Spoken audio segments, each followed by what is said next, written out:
¿Hijo de las estrellas? ¿Hijo de la historia remota? ¿O hijo de la manipulación y el fraude? ¿Cuál es su genética? ¿A qué especie pertenece? ¿Acaso es la prueba definitiva de la presencia extraterrestre entre nosotros? Hoy algunos científicos examinan con TAC, rayos X y análisis de ADN al llamado extraterrestre de Atacama. Y nosotros, empujados por la curiosidad, lo traemos aquí. Y lo traemos para que lo sepan todo en torno a uno de los hallazgos más sorprendentes de los últimos tiempos.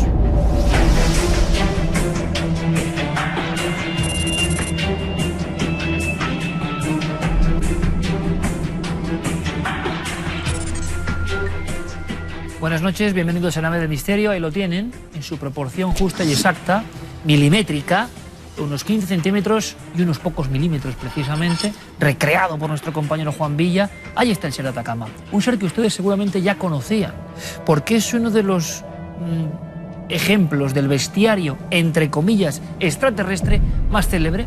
Y lo que ocurre es que ha vuelto a la actualidad. ¿Por qué? Es cierto que se está analizando, y esos análisis, ¿qué es lo que dicen? Queremos saberlo todo, y todo lo sabe Santiago Camacho porque está en contacto con las personas que están efectuando los trabajos científicos hoy sobre ese diminuto espécimen, gnomo, momia, feto momificado o ser de otro mundo. Yo de momento no lo sé, tengo mi opinión, luego se la daré. Santiago Camacho, buenas noches, compañero. Buenas noches, Iker. Bueno, primero, en titulares prácticamente, Santi, como siempre, historia conocida de este individuo.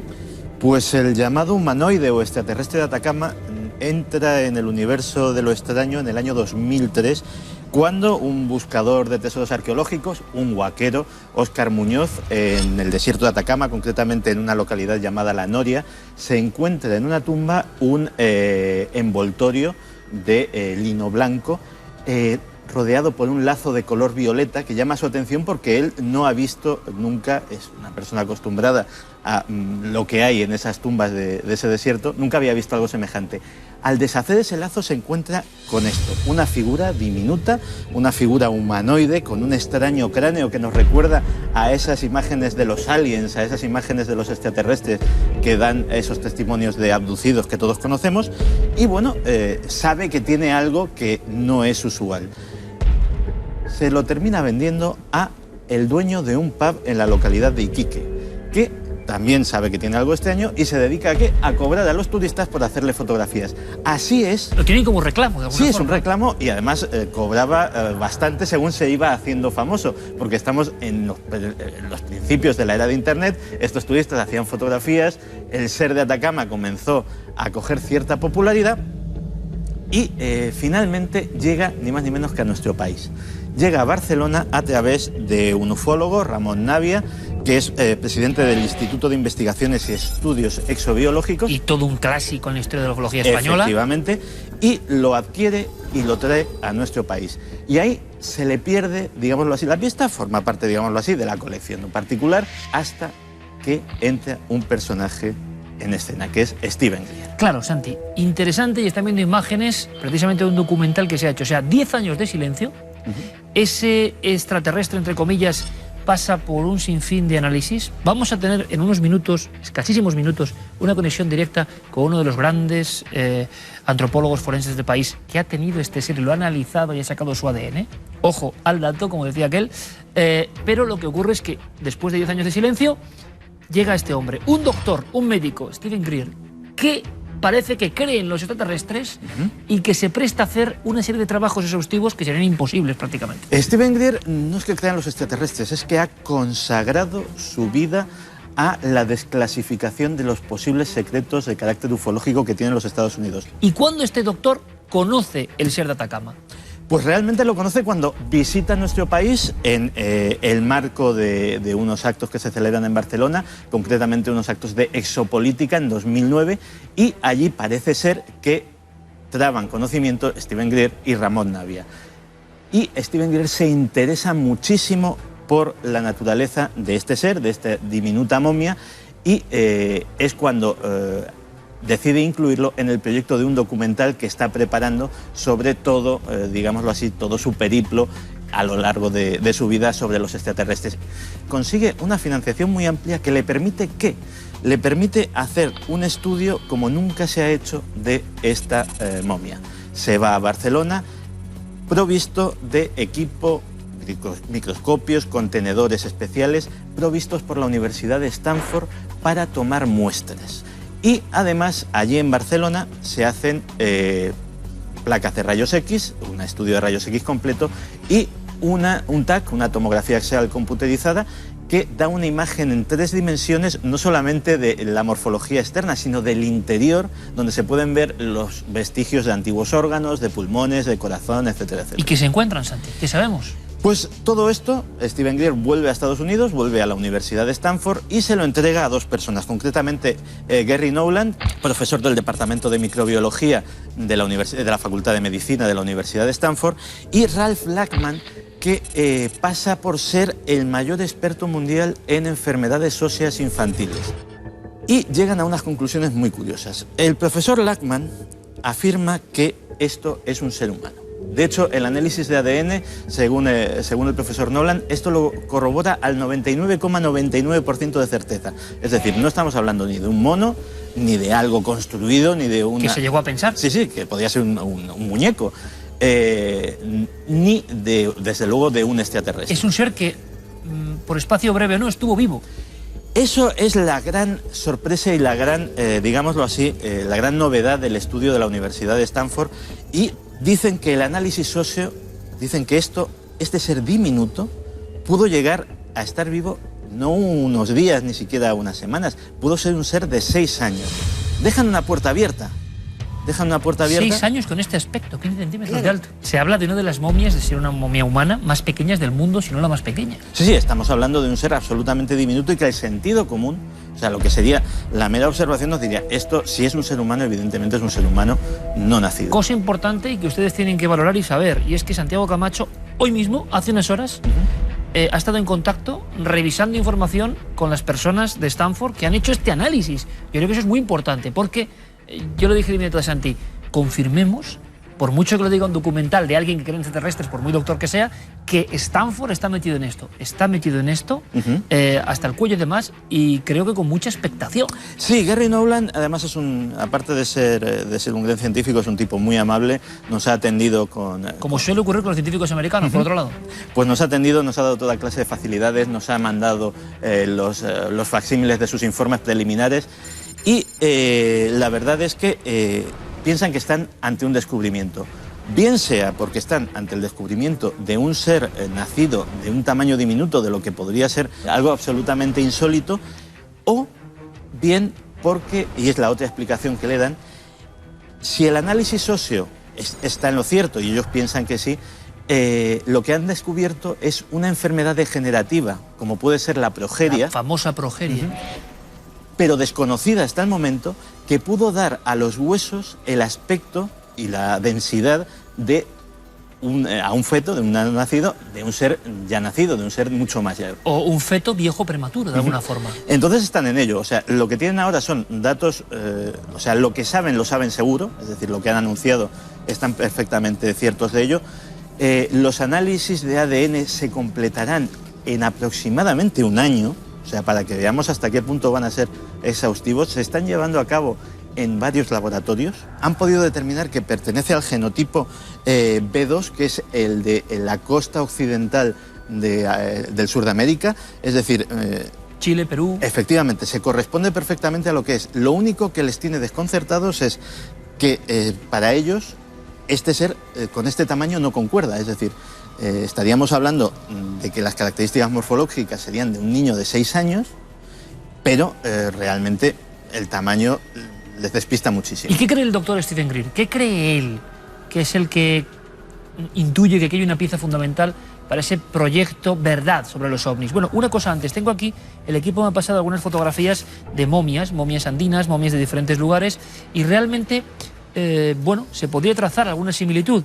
Cierto, y eso es sospechoso, porque ¿será este un feto modificado a conciencia desde su origen por el propio huaquero? Hay algunas fotografías de fetos modificados que se veneraban en algunos casos concretos, por ejemplo con deformaciones en la antigüedad, y enterrados con todo el cariño de alguna forma, como seres vivientes, en las tumbas. Por lo tanto, nos encontramos ante un ser que estuvo deformado desde el inicio y que luego ha sido ayudado para generar este aspecto que parece casi extraterrestre. Se han buscado rasgos concretos, se ha deformado de una forma que precisamente nos toque, nos impacte con la idea que tenemos de los aliens en nuestro inconsciente. Bueno, vamos a hacer una cosa, Santi, y luego queda algún dato importante y revelador. Pero quiero conectar directamente, ya se lo anunciaba, con el doctor Botella, que yo creo que, bueno, sobre las presentaciones, es uno de los más importantes y prestigiosos forenses españoles, y él tuvo la oportunidad, como forense español, tuvo la oportunidad increíble de estar un día analizando, sacando muestras de este ser en concreto. Y él ha sido muy prudente, y creo que ahora es el momento de que nos cuente sus impresiones reales. Y además lo cogemos de alguna forma en ese increíble y también un poco tenebroso lugar de trabajo. Miguel Botella, amigo, buenas noches. Buenas noches, Iker. Bueno, lo primero gracias evidentemente por atendernos. Pero ¿cómo tuviste conocimiento, Miguel, de este ser? ¿Cómo llegó a tus manos? ¿Y cuál fue tu primera impresión? Claro. Tuve ocasión de verlo por primera vez en un congreso de momias en Lanzarote. El dueño de esta pieza me lo enseñó allí y después vino a Granada y ya aquí pudimos hacerle un estudio más completo. A primera vista, ciertamente nos pareció, a mí y a todos los que lo estuvimos viendo, que era un feto manipulado. Y en realidad sobre eso estuvimos trabajando durante un día que lo pudimos estudiar, e incluso le tomamos muestras de ADN. Y hasta mostrar, me he quedado casi trabándome, porque, y lo van a entender, muestras de ADN directamente del cuerpo, es decir, fue un día, pero fue un día intenso. Y Miguel, ¿qué dijeron esas muestras? ¿Qué arrojaron? Pues llegamos a ver que para nosotros no cabía duda de que se trataba de un feto humano de unos 5 meses de gestación, que había sido probablemente manipulado de manera intencional con un aplastamiento de la cabeza, del cráneo, y después lo habían estirado y estaba momificado. Eso sí es verdad. También le tomamos una prueba, una muestra de ADN y resultó que era una niña. Así que para nosotros es muy claro que se trata de un feto humano de 5 meses de una niña. La niña extraterrestre, entre comillas, de Atacama.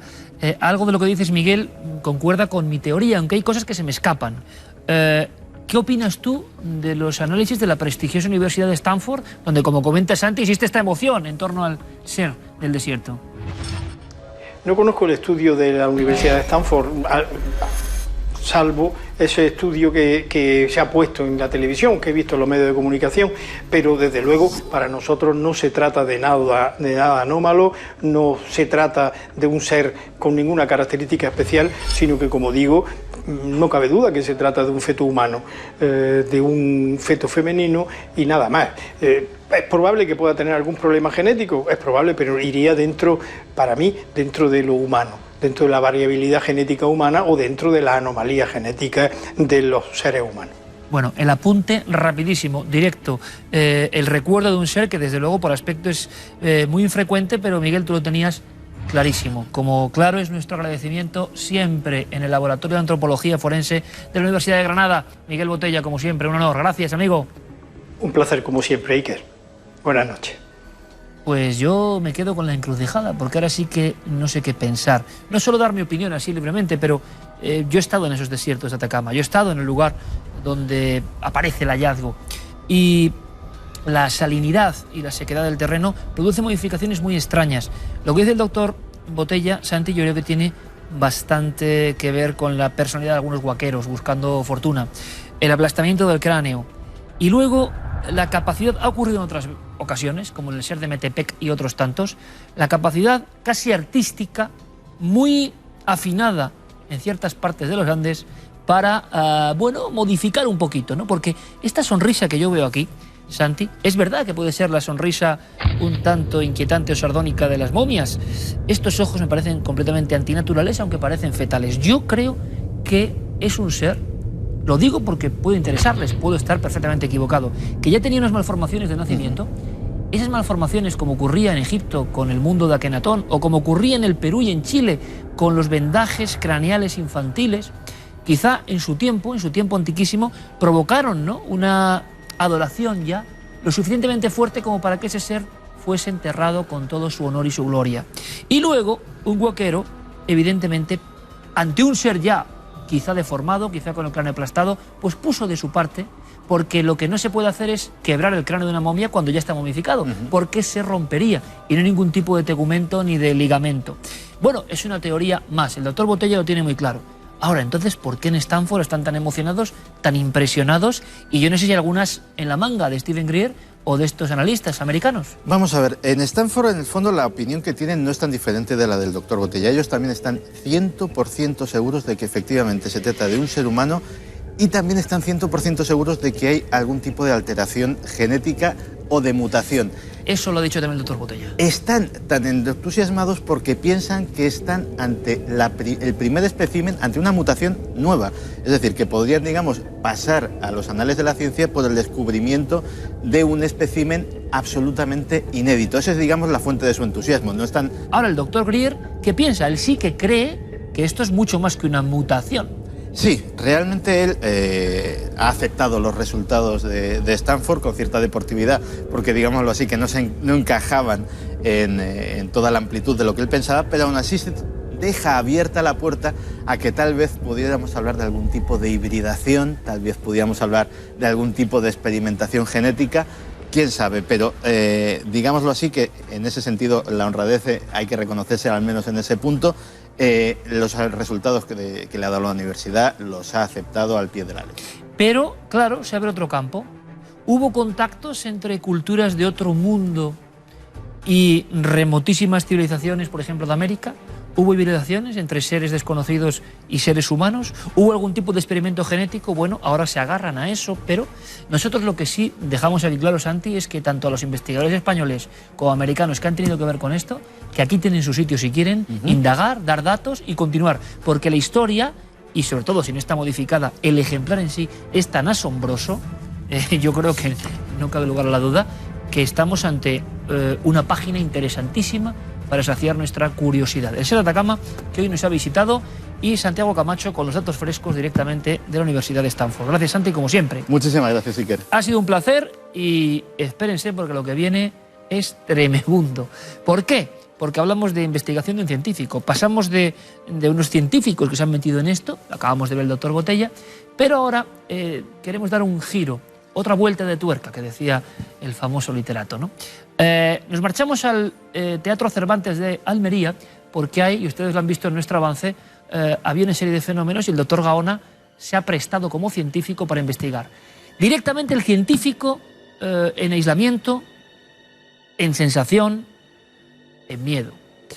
Bueno, vamos a ver qué ha ocurrido. Antes de eso, recordemos algunos de los testimonios más potentes de aquella historia. En un teatro pasaban muchas cosas muy gráficas. Elegimos este lugar para la investigación por voces y sensaciones como estas. Sí, fui una noche también a apagar las luces, iba andando tan tranquilo y escuchaba por detrás mía como si alguien iba por detrás mía andando. Me paraba, no veía a nadie, seguía y al ratillo noté como si estuvieran soplándome por detrás. Yo miré y vi un cuerpo flotando, o sea, sin piernas en el aire, un hombre trajeado y que le faltaba un brazo mirándonos fijamente. Una tarde que se estaba afeitando y vio pasar como una imagen de una mujer y la verdad es que se asustó, hasta incluso se llevó a cortarse la cara con la maquinilla de afeitar. Y de pronto veo con mis ojos cómo los carteles van moviéndose poco a poco, hasta que se caen al suelo.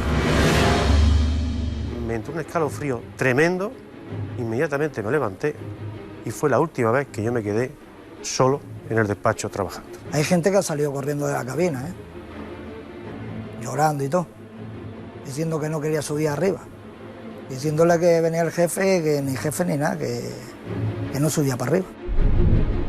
Cuando yo estaba solo ahí, de vez en cuando solía pasar como aire, como si fuera una persona para allá, para acá, y me mosqueaba y miraba a todos sitios. Y entonces me siento allí y nada, todo tranquilo. Y de golpe y borrazo, estoy sentado y siento... ¡Eh!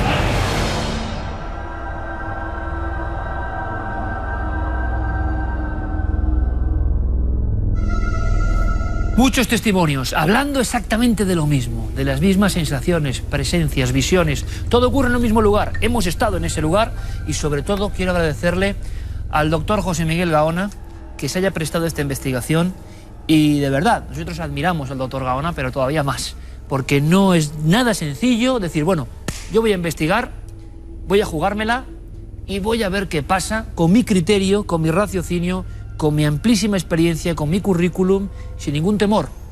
Y veremos si ha ocurrido. José Miguel, te lo agradezco de todo corazón, de verdad. Encantado. Además, lo digo de verdad por haberme invitado. Es decir, tenía unas ganas demoledoras de hacer una cosa parecida. Al otro lado del túnel, mientras tanto, en la esfera de los libros, sigue rompiendo cifras de ventas. Es el trabajo del doctor Gaona sobre el proyecto Túnel, sobre todas esas investigaciones. Pero esto es un paso más. Es decir, acudir a un lugar de misterio. ¿Con qué aparatos? Que a veces es lo de menos. ¿Con qué sensación? ¿Qué se encontró? ¿Una sorpresa? Sí. De hecho, lo puse en un correo que nada más llegar, que algo así como fui a por lana y casi salgo, ¿no?, esquilado. Realmente una sorpresa a nivel personal. El tema de las presencias, además, siempre me ha interesado. De hecho, justamente las experiencias cercanas a la muerte es uno de los campos a estudiar tremendos. Persinger, justamente al que voy a visitar en Ontario ahora este próximo junio, es quizá la mayor autoridad mundial y sin lugar a dudas me ha llamado la atención. Lo iremos desvelando, ¿no?, contando, pero he salido muy impresionado. Llevo días, de hecho, levantándome por las mañanas diciendo ¿qué pasó? De verdad, doctor Gaona, que yo creo que bueno, se ha metido en el umbral del misterio, pero claro, lo importante, Paco, compañero, buenas noches. Buenas noches, Iker. Lo importante es que cuando un científico valiente, un científico de prestigio, un científico con criterio, hace lo que muy pocos científicos hacen, sinceramente, que es dar el paso, bueno, pues de repente se abre entre él una especie de mundo, de universo nuevo, virgen, me imagino en muchos aspectos, que nadie ha tocado, y si uno es honesto, como es el doctor Gaona, se da cuenta de que a veces ocurren cosas. Ahora, lo raro, Paco, es que pasen esas cosas, tú lo sabes muy bien, tú ya estuviste en ese teatro. Ha sido muy emocionante porque ya dijimos la primera vez que fuimos al Teatro Cervantes que era un lugar especial. ¿Hasta qué punto? Bueno, lo hemos averiguado en esta segunda visita. Tenemos todos esos testimonios de personas que habían vivido algo extraño. Y bueno, nos llega un correo electrónico a través también de Alberto Cerezuela, que nos cuenta que sigue pasando, que después de décadas la gente que va allí al Teatro Cervantes sigue teniendo ese tipo de experiencias, bajadas de temperatura, incluso sueños muy misteriosos, sueños muy fuertes con presencias. Todo esto nos hace volver, regresar, intentar buscar ahí qué sucede. Y vamos con la mente abierta, pero también sabiendo que es posible que nos encontremos con un grupo de personas sugestionadas, personas efectivamente, que están impresionadas, como yo mismo, como cualquier persona que se enfrente en soledad al Teatro Cervantes. Paco, que es lo normal. Es lo normal. Primero, ver ese lugar, verlo en penumbra, saber que han pasado cosas, saber que una actriz murió en las tablas en pleno escenario y que a partir de ahí, delante de su público, empiezan los misterios. Luego veremos, si les parece en el reportaje, la imagen, la fotografía, aparece algo, pero hay una cosa importante que son los testigos, y eso sí podemos adelantarlo, doctor. Yo creo que tú ves a unos testigos y como tantas veces has entrevistado a cientos, miles de personas, sí que ves el fenómeno de la sugestión. Incluso lo estamos viendo, haces alguna prueba de sugestión, que esto me parece curiosísimo. Efectivamente. ¿Por qué se hace esto? Bueno, son pruebas que se hacen muchas veces, por ejemplo, para ver la capacidad de ser hipnotizado, y también se extiende a esa capacidad que todos tenemos, además de ser más o menos sugestionables, ¿no? En este caso era una caída hacia atrás, en el que con los ojos cerrados se le dice a la persona que intente mantenerse vertical, y al cabo de un muy leve proceso de sugestión empezaron a caerse mientras le sujetas, evidentemente, ¿no? En este caso particular, algunos testigos, particularmente el grupo de teatro que entrevisté, eran fácilmente sugestionables. Lo que ni quita ni pone, simplemente estoy poniendo una pequeña pincelada sobre este tema. Pero es muy interesante, doctor, porque tú en ese momento, me imagino, y lo vamos a ver, ya piensas que, bueno, sugestión, que es un cajón desastre donde caben muchas cosas y tú en ese momento tienes todo bajo control. Y yo no sé si en la noche de investigación que vamos a ver empiezas a percibir que muchas de las cosas que cuenta esa gente se parece a lo que tú vas a vivir. Bueno, por mucho que nos dediquemos a la ciencia, tampoco somos de acero inoxidable, ¿no? En este caso particular, la verdad que yo he de ser sincero, con unas ideas hechas, en el sentido de, bueno, es todo un proceso de sugestión que además, como una bola de nieve, claro, tú vas escuchándolo, te metes en internet, lees, te encuentras con unos cuantos testigos, te cuentan más o menos lo mismo y dices, bueno, es un gran proceso de sugestión, ¿no?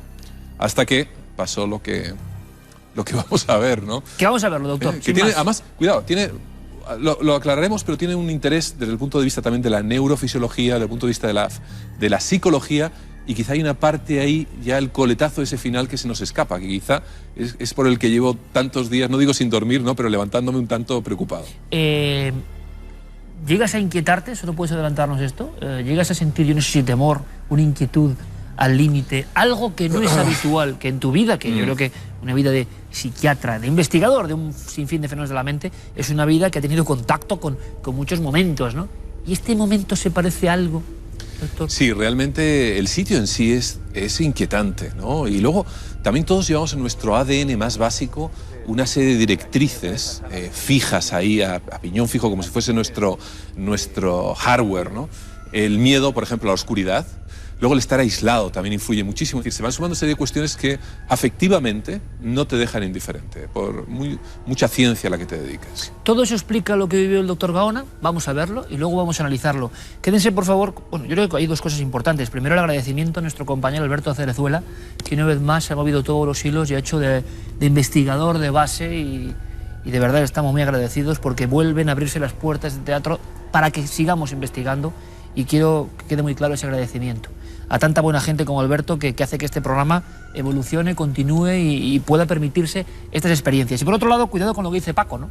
Porque muchos de los testimonios que van a ver, y que ya han visto algunos de ellos, resulta que tienen una serie de claves, cambios de temperatura, elementos que los vivía así el doctor Gaona. Bueno, yo creo, compañeros, que lo mejor es meternos todos juntos en el teatro y luego, por supuesto, analizamos todo con ustedes. Su opinión también nos importa. Vamos allá. Noche de investigación, Paco Pérez Caballero, el doctor Gaona, en el Teatro Cervantes.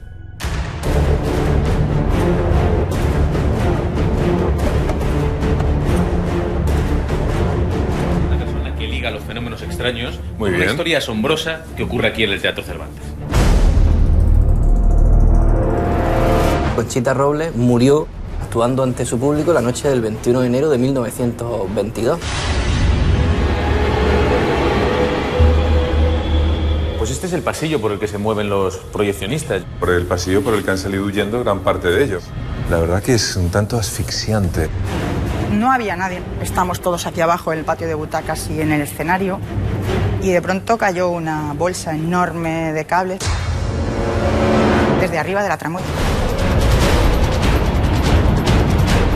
Noté una presión de como 3 dedos, un leve empujón, como una llamada de atención. El cambio de temperatura era brusco. Todos empezamos a notar un frío intenso y nos teníamos que tapar. Por aquí entró Conchita Robles ya herida de muerte. Todos describen lo mismo. Se siente una bajada de temperatura. Lo que me impresionó es la cantidad de personas que habían tenido miedo en este teatro. Una figura extraña que aparece a la derecha del escenario. ¿Qué fue lo que realmente pasó aquí?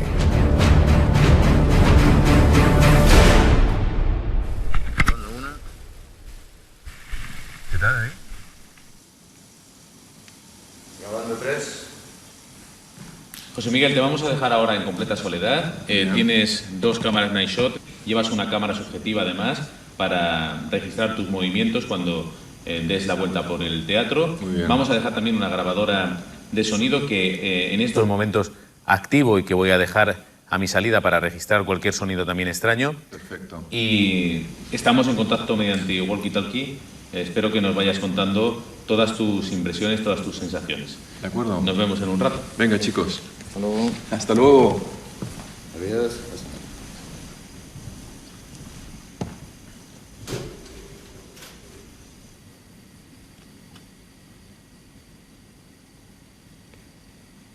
José Miguel, ¿me escuchas? Sí, te escucho perfectamente. Hay una buena calidad de comunicación. Estupendo, pues a partir de este momento, José Miguel, vamos a comenzar con ese experimento, con esa experiencia. Estamos aquí muy cerca de ti, pero fuera del teatro, por si pasara cualquier cosa, si nos necesitas, te ruego que nos tengas siempre informado de todo lo que vayas haciendo. Perfectamente, así lo haré. Muchas gracias, cambio.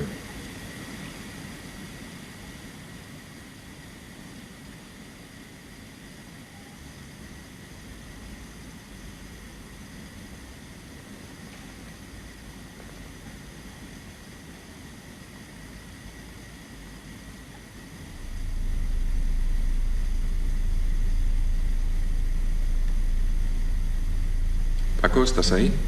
¿Cambio? Te escucho perfectamente, cambio. Bueno, hasta ahora... Ya se me ha acostumbrado la visión a la oscuridad. Hay unos cuantos reflejos simplemente. Estoy sumido en una oscuridad prácticamente absoluta. Se escuchan pues, algunos sonidos provenientes de la calle que a su vez hacen eco dentro de la propia acústica del teatro. Algunos crujidos de madera lejanos, quizá de la parte superior. Paco, ¿me oyes? ¿Cambio? Perfectamente, te sigo. Cambio. Y hasta ahora no hay ninguna Otra cuestión que sea especialmente reseñable, ¿no? Cambio. Voy a tomar lo que es el ritmo cardíaco.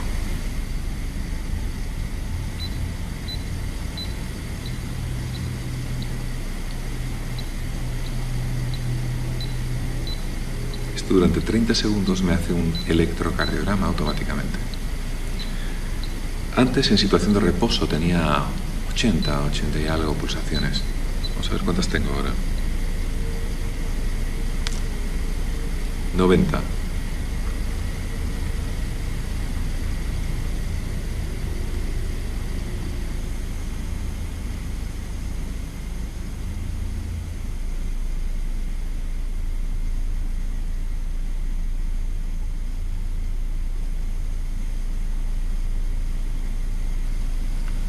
Paco, ¿me escuchas? Te escucho, José Miguel. ¿Cómo va todo? Cambio. Pues va bien. Hay crujidos. En algún momento dado, pues no es menos cierto que me ha parecido por un instante que detrás mío, a la izquierda, se había movido algo. He mirado. No he querido encender la linterna, por ahora. Y bueno, inmediatamente la sensación, ¿no?, ha desaparecido. Ahora mismo está ocurriendo otra vez a la izquierda. Cambio.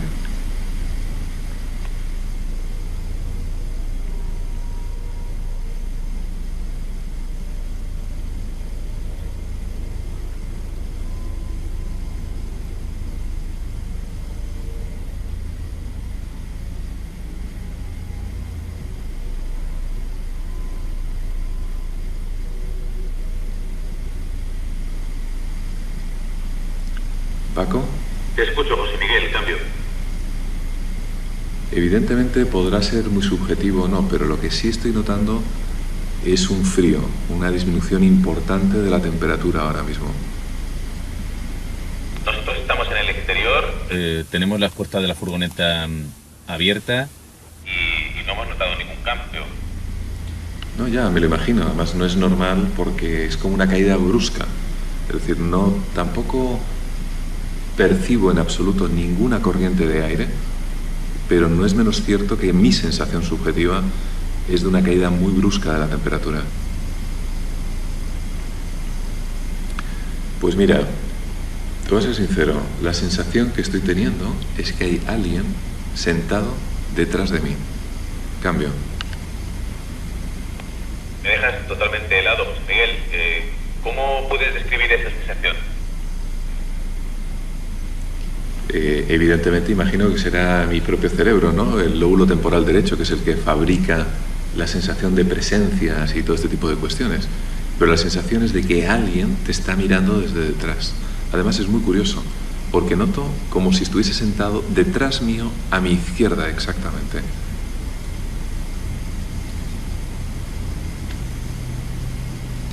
Obviamente voy a encender la luz.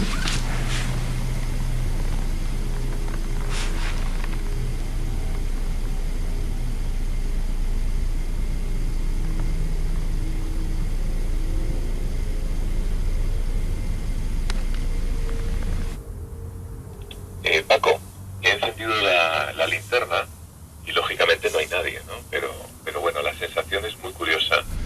Una sensación de que hay alguien. Se ha acompañado además de unos ligeros crujidos, ¿no?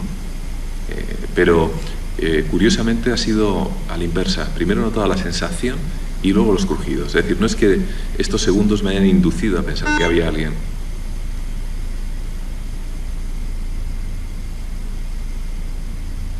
José Miguel. Sí, dime, Paco.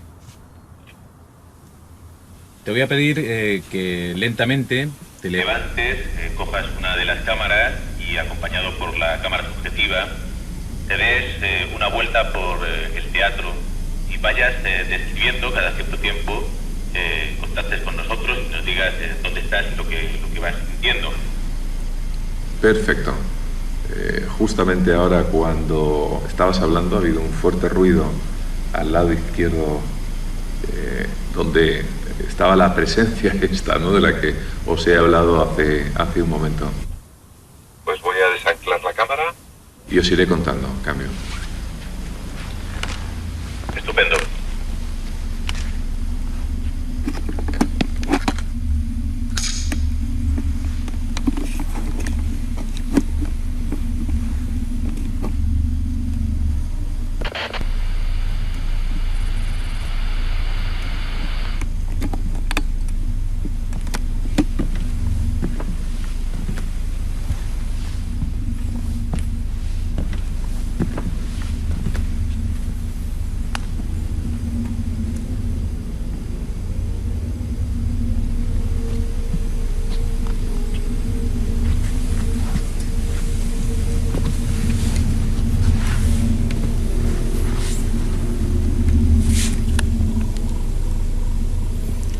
Paco, estoy en la parte trasera del escenario, ahora mismo, donde estuvimos hace un buen rato.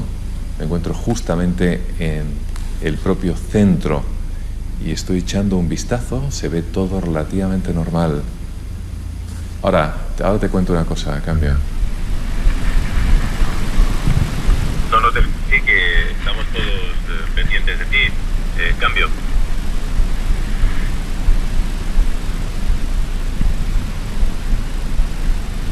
José Miguel, cambio.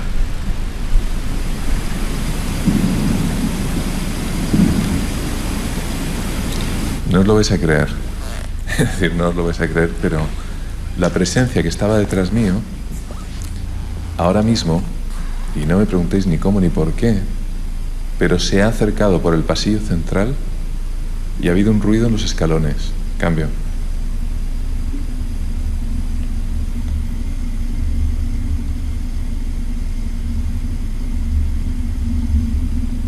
Ahora mismo está crujiendo los escalones. Está exactamente al otro lado de la pantalla. Cambio. ¿La sensación, José Miguel, de que si fueras hacia allí y miraras, podrías ver algo? Haré de tripas corazón. Venga, voy para allá.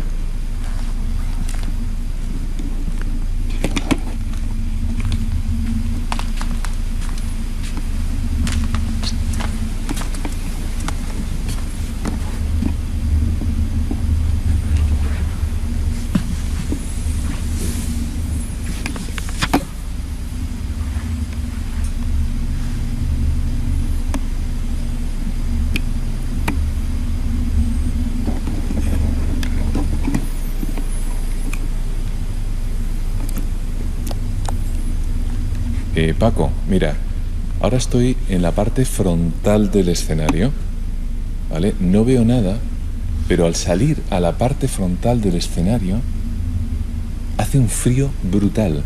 Pero es muy curioso, porque el frío se circunscribe tan solo a un espacio de 1 metro o un par de metros. Si me muevo a un sitio u otro, ya no hace ese frío. Lo que pasa es que cuando antes he venido no existía esa zona fría y he pasado exactamente hace menos de 1 minuto por el mismo sitio. José Miguel. Sí, hay como una interferencia. Cambio. Es curioso porque solo hemos recibido la interferencia en este punto exactamente. Cambio. Pues no lo sé. Estoy ahora mismo en la zona del frío. Exactamente.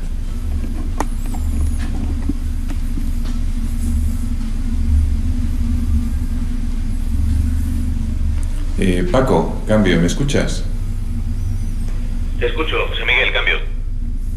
Bueno, es muy curioso porque cada vez que se acompaña la sensación de una supuesta presencia que noto a mis espaldas, ya sé que es una cosa que puede resultar un poco extraña y que quizá luego cuando la vea en la tele me podré reír de ella, pero cada vez que noto esa presencia hay un frío brutal. Y lo curioso del frío es que es tan solo, no sé, por decírtelo, en 1 metro cuadrado. Es decir, en cuanto me muevo de posición, cesa el frío. La verdad es que no sé qué sensación tendrás tú, José Miguel, pero desde aquí, desde la furgoneta, transmites esa impresión de que puede pasar cualquier cosa a cambio. Bueno, la verdad que es una situación tanto complicada sensorialmente hablando, ¿no? Justamente en el sitio en que me encuentro no hay una sola ventana, porque estoy pegado a la bóveda. Estoy con la cámara, con el night shot, sacándolo para que lo podáis ver después. Es decir, no hay una sola ventana, nada que pueda en un momento dado provocar una corriente de aire. Pero es muy curioso, ese frío, es un frío, ya te digo, de una bajada de, no sé, de 5, 8, 10 grados de manera brusca. Es una sensación, la verdad, bastante extraña, ante la que no tengo ningún tipo de explicación. Cambio. Si hay alguna presencia aquí, si hay algún tipo de espíritu, algún tipo de cuestión, le rogaría que se manifestase de alguna manera.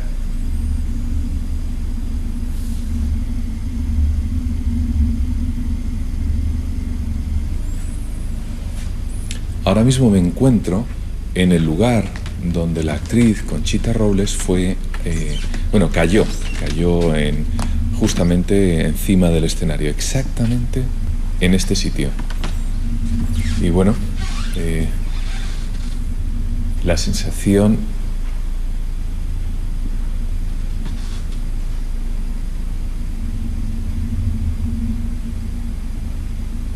Paco, ¿escuchas? Te escucho, José Miguel. Vamos a ver. Hay pasos al otro lado del escenario. Cambio. No hay nadie en el teatro, José Miguel. Cambio. Pues hay pasos. No estoy de broma. Es decir, acaba ahora mismo de ver unos pasos. No han sido crujidos, sino claramente pasos. Te ruego que bajes a la zona del patio de butacas y no te asustes porque vamos a entrar. Cambio.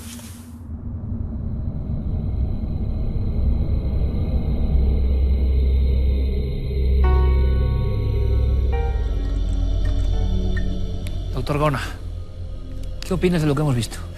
Pues todavía al día de hoy me sigo, como he dicho antes, haciéndome preguntas. Es decir, ¿puede haber sido una alucinación que he tenido? Sí, ¿por qué no? No lo excluyo, sinceramente. Es decir, el mismo Persinger, por ejemplo, apunta que el 80% de aquellas personas que se estimulan el lóbulo temporal, esto puede ser de manera electrónica, campos magnéticos, además no muy elevados, de 50 microteslas, o bien por situaciones de estrés o anímicas determinadas, 80%, pueden llegar a tener en un momento determinado la sensación de presencia. Vamos. Alucinación, doctor, que puede ser solo auditiva, no tiene por qué ser visual, claro. Pero la presencia, lo que nos impresiona de esta experiencia tuya, que yo creo que es pionera, y creo que tenemos aquí un campo para experimentar, que ojalá podamos hacerlo, e ir aportando cosas. Y, ojo, si ustedes tienen ideas, algunas se podrán hacer, otras no, pero teniendo la fortuna de un científico sobre el terreno, y Paco, que yo creo que ha estado fantástico en su intervención periodística, y ha habido una hilazón ahí de contenido permanente que nos ha tenido, yo espero que ustedes también en tensión.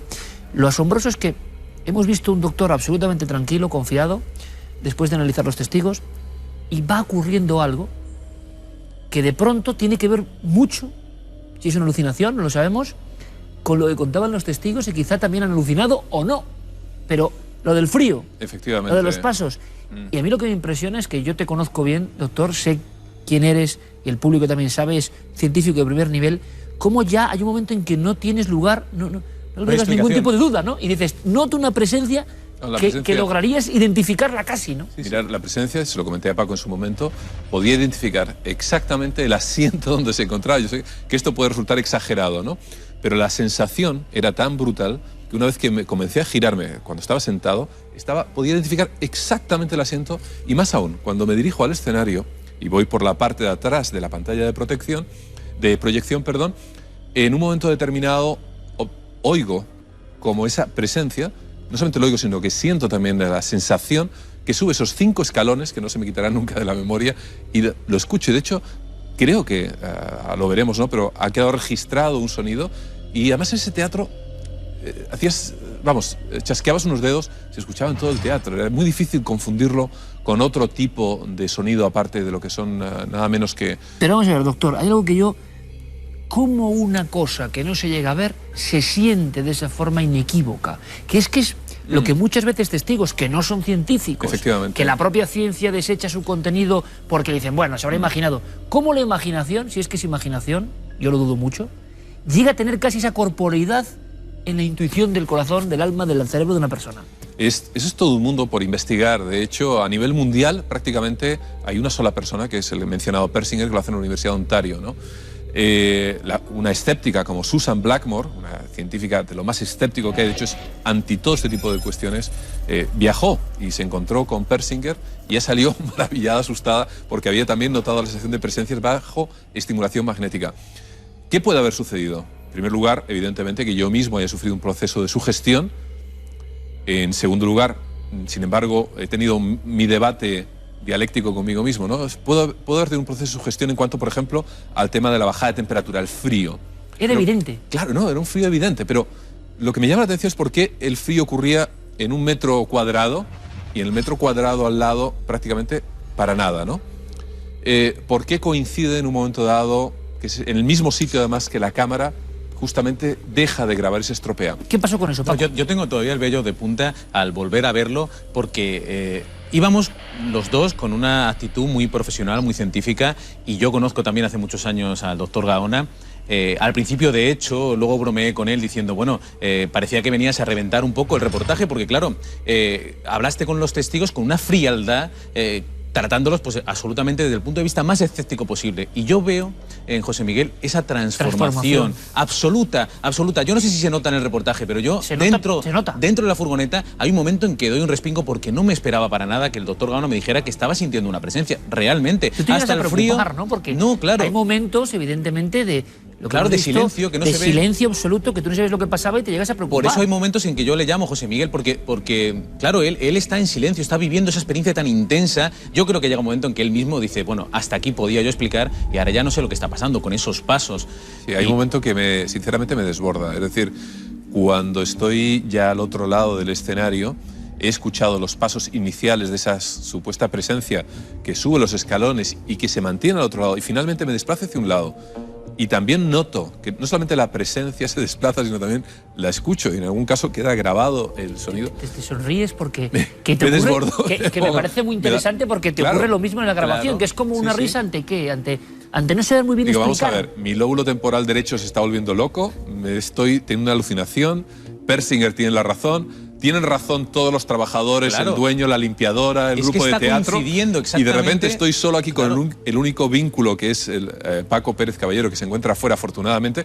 Pero llega un momento que toma tantos visos de realidad que voy a hacer un ejercicio de sinceridad. Es decir, cuando noto la presencia que prácticamente va a salir por un lado, yo me echo para atrás y ya cojo un walkie para estamparse en la cabeza. Porque realmente lo que pensé en ese instante es, bueno, vamos a ver.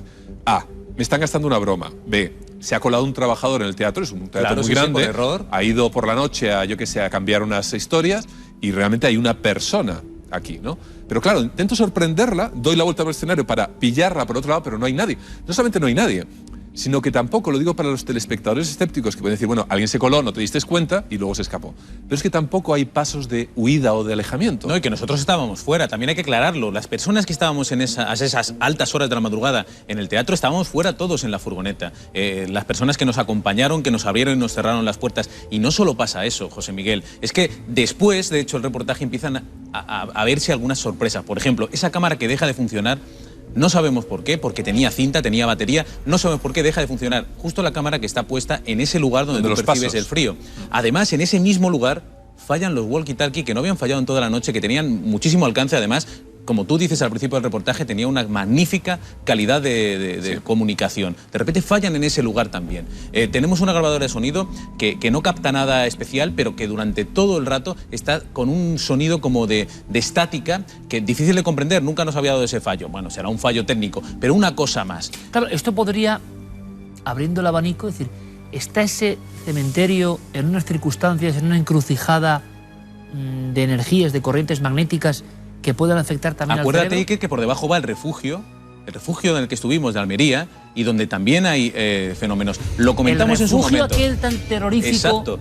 Ahí estuvimos y justo debajo están, ¿te acuerdas? Que hay algunos testigos que decían que habían tenido algunas sensaciones justo bajo el Cervantes, también en esos refugios antiaéreos. En un segundo, Paco, cuéntanos qué son esos refugios. Porque hablamos de reportajes de hace no sé cuántas temporadas. Claro, pues un refugio que se construyó para evitar los bombardeos alemanes, donde la gente se metía, algunos incluso murieron por el miedo al tirarse. Quirófanos. Exacto, que había un quirófano, había unas imágenes bastante impresionantes, también experiencias muy fuertes y que justo algunos de esos refugios pasan por debajo del Teatro Cervantes. Ya lo comentamos en su momento y claro, esto no es cuestión baladí, es que también es un lugar como que parece concentrar, ¿no? Es posible, de hecho lo dijimos en su momento, que también el Cervantes tuviera algo que ver con lo que pasa debajo, ¿no? O lo de que pasa, lo que hay debajo con el Cervantes. El propio Persinger también apunta a algunos tipos de hipótesis respecto a este tipo de cuestiones, ¿no? Por ejemplo, asocia auroras boreales, tormentas electromagnéticas de la Tierra y quizá algunas encrucijadas geofísicas en puntos particulares sobre estimulaciones un tanto asincrónicas en ese lóbulo temporal derecho. O sea, nuestro cerebro, para entenderlo, conecta con algo que ya está ahí. Efectivamente. Los pulsos que puede de Thomson, que se llaman, justamente en el casco de Dios, con el que estamos experimentando desde hace ya unos cuantos meses, las corrientes son unas corrientes circulares, entonces va cargando las tintas, ese campo magnético, sobre ese lóbulo temporal. Podría ser, quizá, que en algunos sitios particulares existiesen estas descargas, el propio Persinger dice los pulsos estos de Thomson, y esto desencadenase de alguna manera estas sensaciones, presencias, incluso en algunos casos más avanzados, hasta de visiones, ¿no? Claro, pero es muy interesante, muy atrayente, muy fascinante esta teoría que intenta moldar a lo científico a lo que está, corrientes telúricas, corrientes energéticas, incluso, pero casi tan extraño acústicas, como que haya espíritus, casi, ¿eh? Claro. A ese nivel estamos, ¿eh? Sí, efectivamente. No, realmente no tengo una explicación ahora mismo coherente, sobre todo porque la supuesta alucinación, como te he dicho antes, podía ocurrir en un sitio determinado, pero unos metros más allá no ocurría. Habitualmente cuando uno tiene alucinaciones tiene una constancia en el tiempo. Y luego otra cosa, doctor, muy interesante y que hemos tratado contigo aquí en esta mesa en otros temas, que es, se explican muchos de estos casos científicamente con alucinación. Y cuando yo le pregunto al doctor, pero oiga, ¿tantas veces se alucina? ¿Cuántos hemos alucinado conscientemente? Y tantas personas. Y no. Y durante décadas. Y justo tú vas al Cervantes con todo tu bagaje ¿es una alucinación? No, sí, vamos a ver. Sinceramente no puedo explicar de manera parcial alguna cuestión de las que sucedió, ¿no? Pero con tanta vehemencia que los sentidos nos pueden haber engañado y que incluso hayan sonidos grabados, por ejemplo, cuando escuché los pasos en un sitio en el que prácticamente imperaba un silencio aplastante. Además, los pude localizar exactamente en qué lugar, ¿no? Pero claro, aquí hay dos mundos que yo creo, y esto ya es un poco filosofar, pero que hay dos mundos. El mundo externo al cerebro, que no quiere decir que sea imaginación. Lo que vive el doctor Gaona, o lo que viven tantos testigos, que parece que tiene que ver con él, o que se le representa a él, y luego lo que los aparatos pueden filtrar, captar. No parece fácil, ¿no?, echarle la red a este fenómeno que tú estás viviendo con una intensidad de primer nivel, ¿no?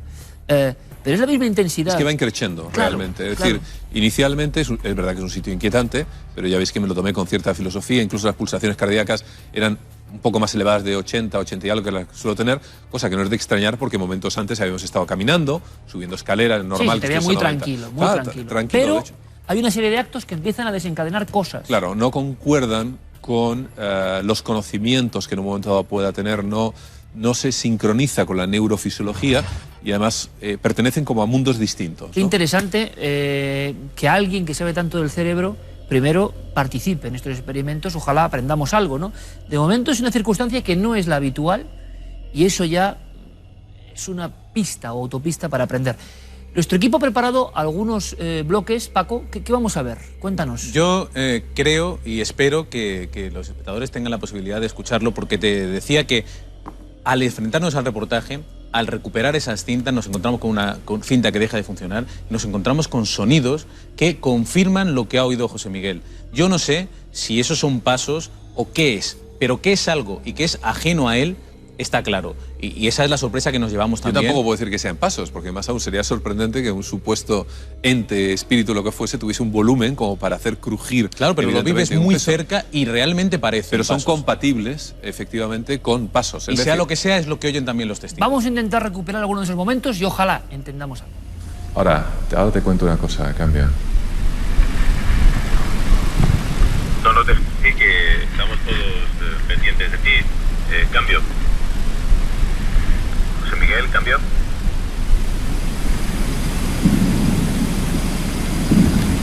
Yo estoy callado y no estoy contestando porque estoy escuchando los pasos. Se oyen otra vez. Es que se oyen claramente, por eso te lo digo. Una cosa, cambia. No, sí que estamos todos pendientes de ti. Cambio. José Miguel, cambio.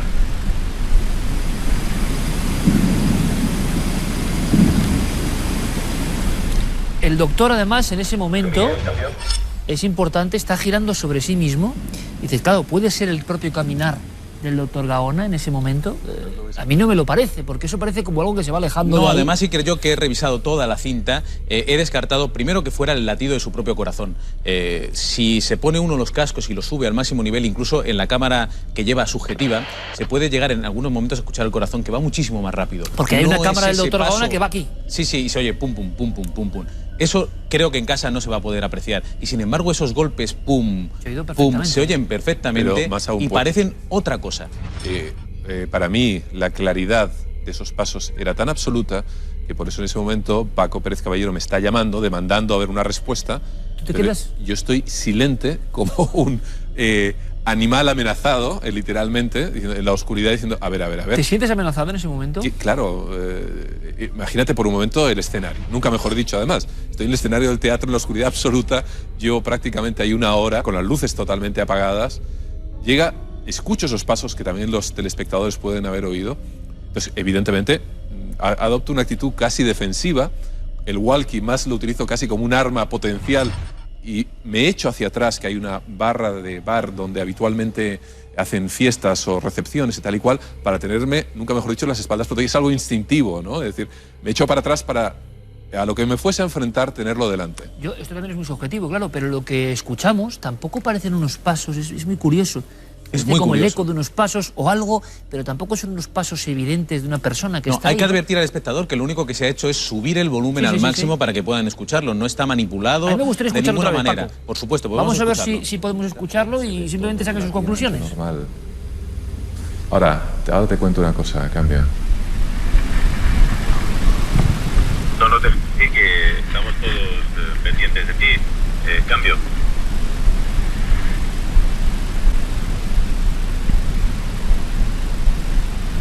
José Miguel, cambio.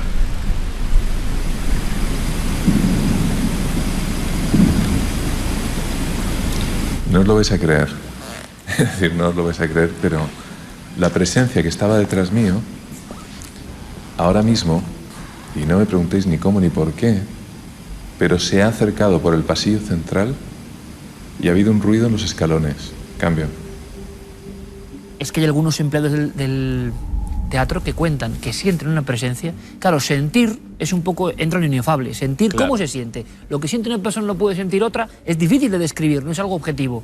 Pero que sienten a alguien detrás y esos pasos a veces de tacones que persiguen a una Pero con persona. una intensidad, Iker, que les hace en algunos casos salir corriendo. Yo lo que quiero es dejar muy claro, y con permiso del doctor, yo voy a hacer aquí una confesión, y es que cuando salió el doctor Gaona del teatro, no era él. Es decir, estaba absolutamente lívido, lo puede contar él mejor que yo, y además no lo voy a negar. confesaba una y otra vez que sentía náuseas. Es decir, había tenido miedo realmente, o por lo menos una experiencia tan intensa que le había hecho él, que es un científico, pues trastocar todo su mundo. Imagínate personas que no están en este mundo de la ciencia, que pueden tener una tendencia mayor a creer en estas cosas, que se encuentran con esto un día tras otro. Un proyeccionista que pone allí la película. Pasos, presencias, Pero, Paco, acabas frío. de decir algo en este speech prácticamente ya final, porque no tengo más tiempo, que yo creo que está perfectamente hilvanado y que no sé si consciente o inconscientemente lo has comentado, pero en el fondo es la madeja de todo el misterio y todo lo que supone el misterio, y lo acabas de concentrar. Alguien se trastoca, su realidad se ve azotada por cosas que ni entendía. Pero claro, es un científico que tiene elementos que le pueden escudar, tiene elementos de análisis absolutamente racional. ¿Qué pasa cuando el mismo fenómeno aborda, como suele ocurrir, a la inmensa mayoría de personas que no somos científicos? Que el impacto es tan brutal que, primero, no se puede explicar bien, no se puede verbalizar bien, ahora te acompaña de por vida. Yo creo que lo bueno, en el caso del doctor Gaona, es que esto, sea lo que sea, como hemos sido valientes y habéis sido muy valientes en ese aspecto, no por el miedo de un fenómeno, sino por investigarlo, esto abre puertas realmente asombrosas. Sin lugar a dudas. Porque, ¿qué pasaría en este mismo fenómeno, doctor, en la antigüedad? Estamos hablando de cuando lo sagrado, para una visión más primitiva, se manifiesta. Se manifiesta. Y no tiene nada que ver conmigo ni con lo ordinario. Efectivamente, los fenómenos místicos, las presencias, exactamente. Y también debo dejar claro que este es un campo donde hay varias universidades también en el mundo que lo investigan, ¿no? ¿Por qué ocurren? Es decir, ¿hasta qué punto tienen esa verosimilitud? Y por último, claro, lanzar allí la hipótesis, ¿no? Y no será en un momento dado esa antena de Dios que dicen algunos autores, que falla algo en esa interfaz, en ese tuneado tan fino, y en un momento dado podemos percibir ese algo, ¿no? Ese algo que está. Ese algo más que está ahí, ¿no? Ancestral, además, desde la época más primitiva, y de repente ahora en pleno siglo XXI nos ponemos en un sitio y ahí está otra vez la presencia. Eso es lo que me ha removido realmente y me ha inquietado. Cuando lo cuentas, porque en el fondo es la clave del misterio. Ahora un científico, como muchos que nos ven, porque muchos nos ven, grandes y buenos científicos, estarán siendo científicos intentando racionalizar sin haberlo vivido y dirán, bueno, el doctor Gaona ha sufrido una alucinación de tipo A, B, y quizá tengan razón, o quizá no, ellos no dan el paso. El doctor lo ha hecho. Y creo que se abre un abanico apasionante, que en el fondo va muy en relación, doctor, a todo el camino que ya llevas de adentrarte en lo desconocido, sin perder tu mente racional y científica. Entonces, para los espectadores es un lujo, es un honor y es un lujo ver como una mente científica, como un cerebro, vamos a decirlo, más preparado, con más elementos y más estudio que los nuestros, cuando aparece el misterio, las reacciones son también muy similares, ¿no? Yo siempre he respetado al doctor Gaona, pero ahora mucho más, porque, yo también. Porque tiene un enorme mérito. Yo también, y ojalá sigamos investigando, vamos ya preparando los bártulos, qué más podemos añadir, qué más podemos hacer, la tecnología nos puede servir, bueno, pues dennos ideas también, porque yo creo que sorprendentemente, como si fuese una señal, este primer viaje de investigación del doctor Gaona y de Paco al Teatro Cervantes ha salido con un resultado creo que muy positivo. Sea lo que sea, nos pone en un umbral de que a veces ocurren ciertas cosas que nos transforman. Sigamos la investigación, Paco. Gracias por todo. Muchas gracias, y el alivio que le hemos dado seguramente a muchas personas que han pasado lo mismo que tú sí, en señor. Ese Teatro Cervantes. Y que ahora se sienten menos solas, sí, y menos incomprendidas. Sí, señor. Doctor, gracias. Gracias por todo. Muchas gracias por haber invitado. ¿Qué haremos? Lo he disfrutado, que he sido de las 3 peores cosas, y contaré otra cosa, cuáles son las otras 2 que me han pasado, pero he salido totalmente enriquecido, es decir, haciéndome muchísimas preguntas. Qué bien, pues preparamos el siguiente viaje. Gracias, doctor, por tu ayuda. En fin, yo creo que abrimos un abanico y un camino hacia lo desconocido y seremos lo más objetivo posible, porque claro, ante el misterio todo se trastoca. Qué bueno que un científico sea protagonista de estas investigaciones y visiones. Nosotros continuamos con actualidad, con noticias en Cuarto Milenio, sin perder un segundo.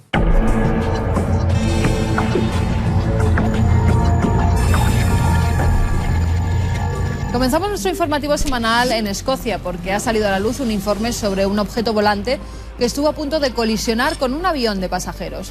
Los hechos se produjeron el pasado 2 de diciembre cuando un Airbus 320 que llevaba 220 pasajeros a bordo se acercaba al aeropuerto de Glasgow. Fue entonces cuando un ovni pasó a unos 200 metros por debajo de él. Según los pilotos, volaba a gran velocidad, era de color azul y amarillo y con una área frontal más grande y no aparecía en los radares. El piloto de la aeronave, que volaba con las luces de aterrizaje encendidas y en condiciones de buena visibilidad, calificó de alto el riesgo de colisión con el objeto, que no había aparecido en esos radares. Y decidió además presentar un informe a la Junta Airprox del Reino Unido, que se ocupa de estos casos. Pero los investigadores no han podido determinar la naturaleza del objeto en cuestión. Arqueólogos del Instituto Smithsoniano de Washington han descubierto caso de canibalismo en el primer asentamiento británico en Estados Unidos. Los expertos hallaron el cuerpo de una joven que fue mutilada en el invierno de 1609, cuando los colonos británicos luchaban contra los indios de la tribu Pocahontas en la primera ciudad de Estados Unidos.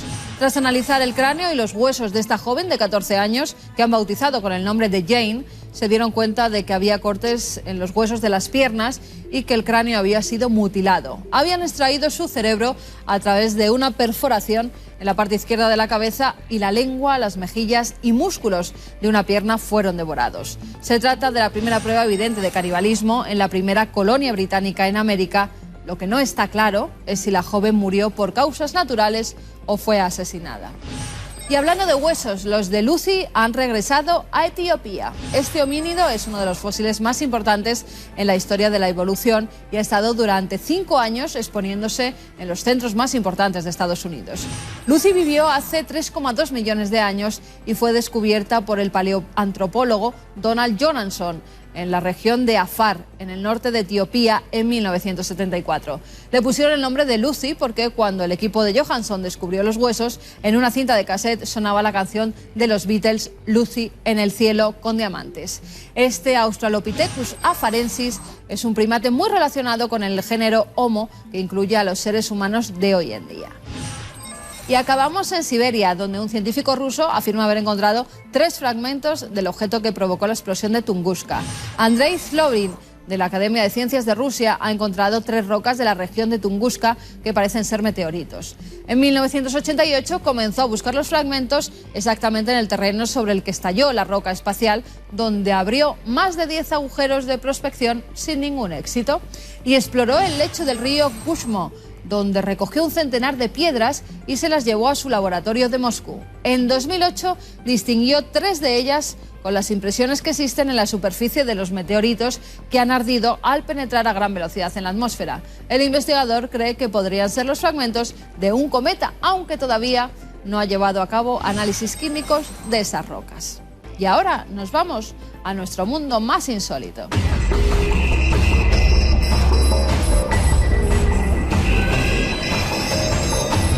Comenzamos en Venezuela.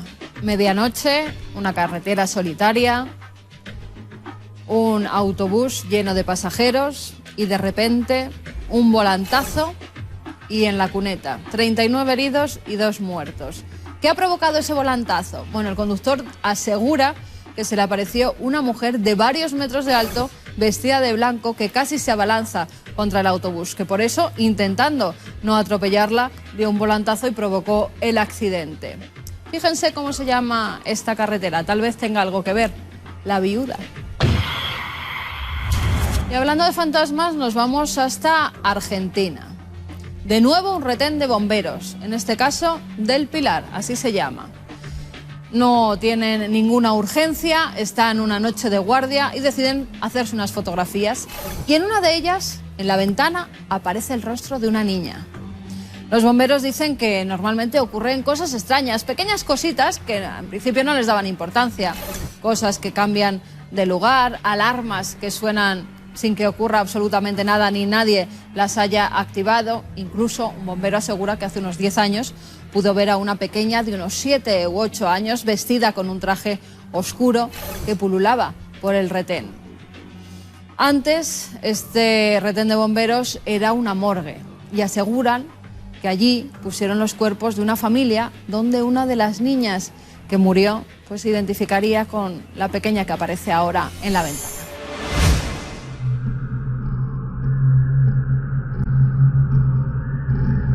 Y ahora prepárense para otro tipo de escalofríos, aunque es un poco injusto, ¿no? Porque en el fondo son hermanos de la naturaleza, también los seres que vamos a ver, pero claro, nos provocan eso. Y yo muchas veces me pregunto por qué esa especie de temblor ante animales a veces diminutos, tan diferentes de nosotros. ¿Cómo empieza esta historia? Esta historia primero empieza por su colaboración, porque desde todos los rincones de España y del mundo hemos recibido información, fotografías, imágenes.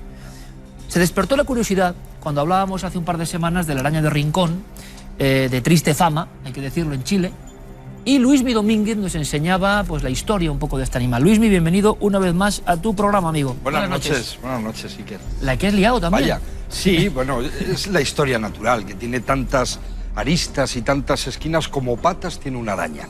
Y la gente se impresiona ante un hecho, en este caso además muy preocupante, que era una especie invasora. Ya dijimos, ¿no?, que era un animal que venía de Chile y que realmente podía comprometer en ocasiones hasta la vida de las personas, ¿no? Yo creo que lo que hoy va a pasar tiene su origen ahí, pero también tiene esa otra puerta de entrada, que es la del desconocimiento que tenemos de nuestra propia naturaleza.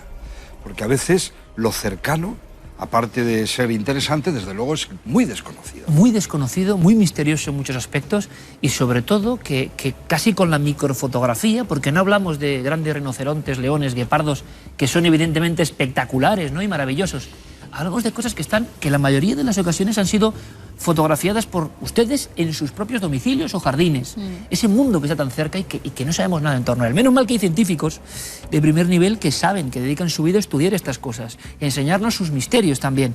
José Luis Viejo es catedrático de Zoología de la Universidad Autónoma de Madrid, doctor en Biología, entomólogo, en fin, una autoridad. Y le estamos muy agradecidos de que esté con nosotros para poner los puntos sobre las íes. Seguro que a él no le ha impresionado tanto, ¿no?, lo obtenido, pero necesitábamos un detective de la zoología que nos dijera esto es esto, y que de alguna forma aliviase pues más de una preocupación, ¿no?, en los espectadores que han mandado ese trabajo.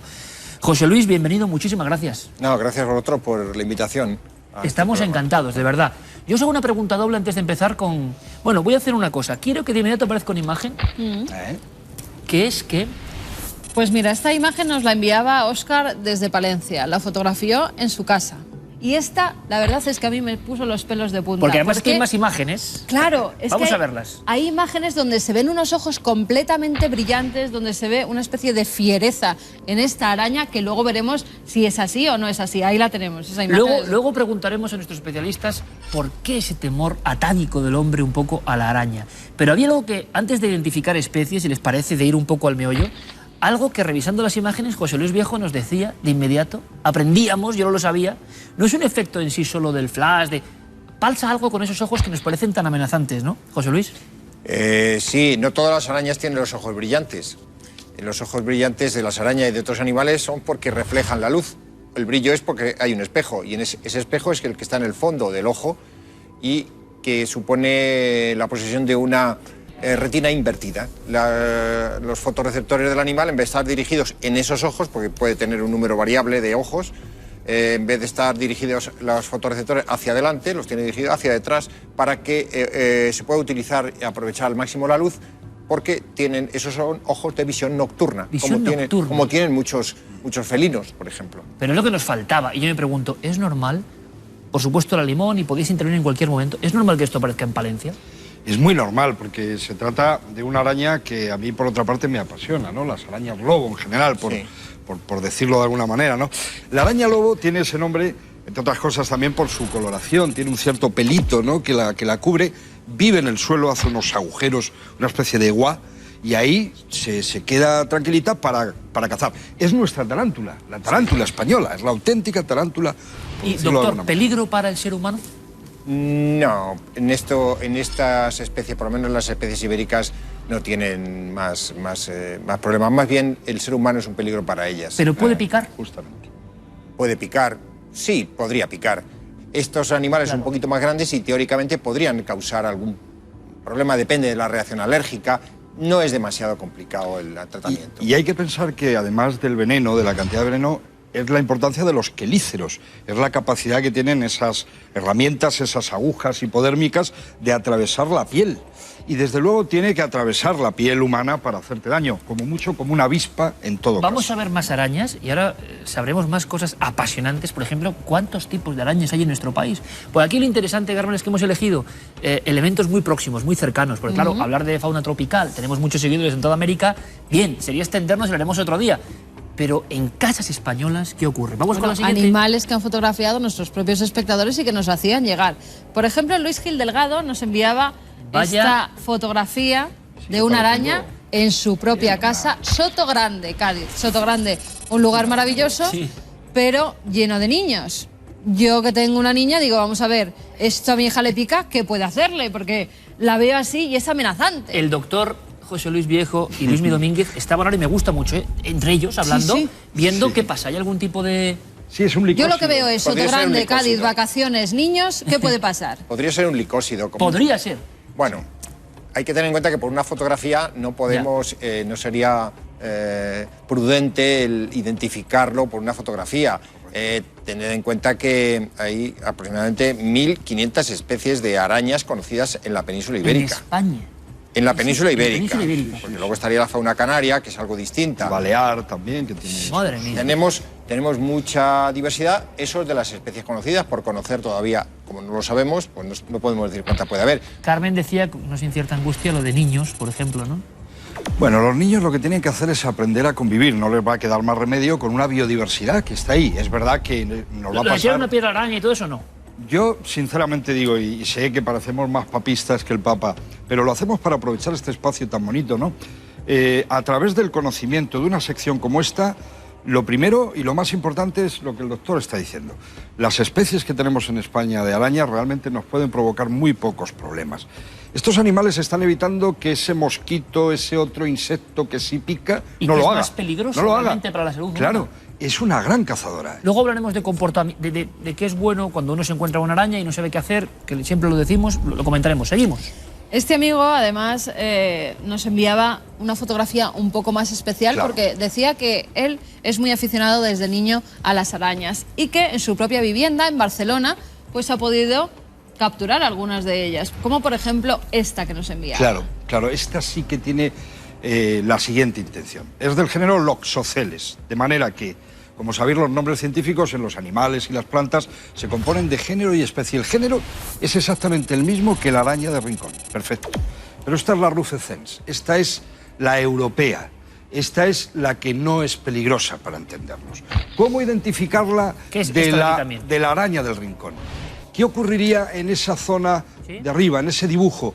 Veríamos un violín invertido. Ese es el matiz que distingue a la laeta claro, para ver de la eso, Rufescens. Luismi, La laeta es peligrosa y venenosa. Este es el género que Hay encontramos que ir con una en lupa, España. o sea, porque si no es imposible. Hay que ir con una lupa, Doctor, pero José Luis la conocería, la por eso he primera, dicho claro. que en ocasiones hay que ser muy prudente porque la identificación requiere la observación de caracteres de pequeño tamaño o a veces ocultos o en ocasiones no sencillos y no asequibles. Pues podemos a veces estarle cargando el mochuelo a algunos que no lo son. Que no Seguimos. lo son. Nos vamos hasta Alicante, a Onil.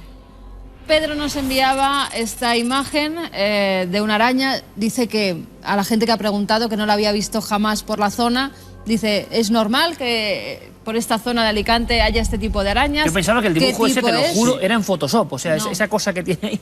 Incluso esta persona hablaba de la araña cangrejo, yo creo que no lo es, ciertamente. Él incluso mencionaba el nombre científico, pensaba que iba por ahí.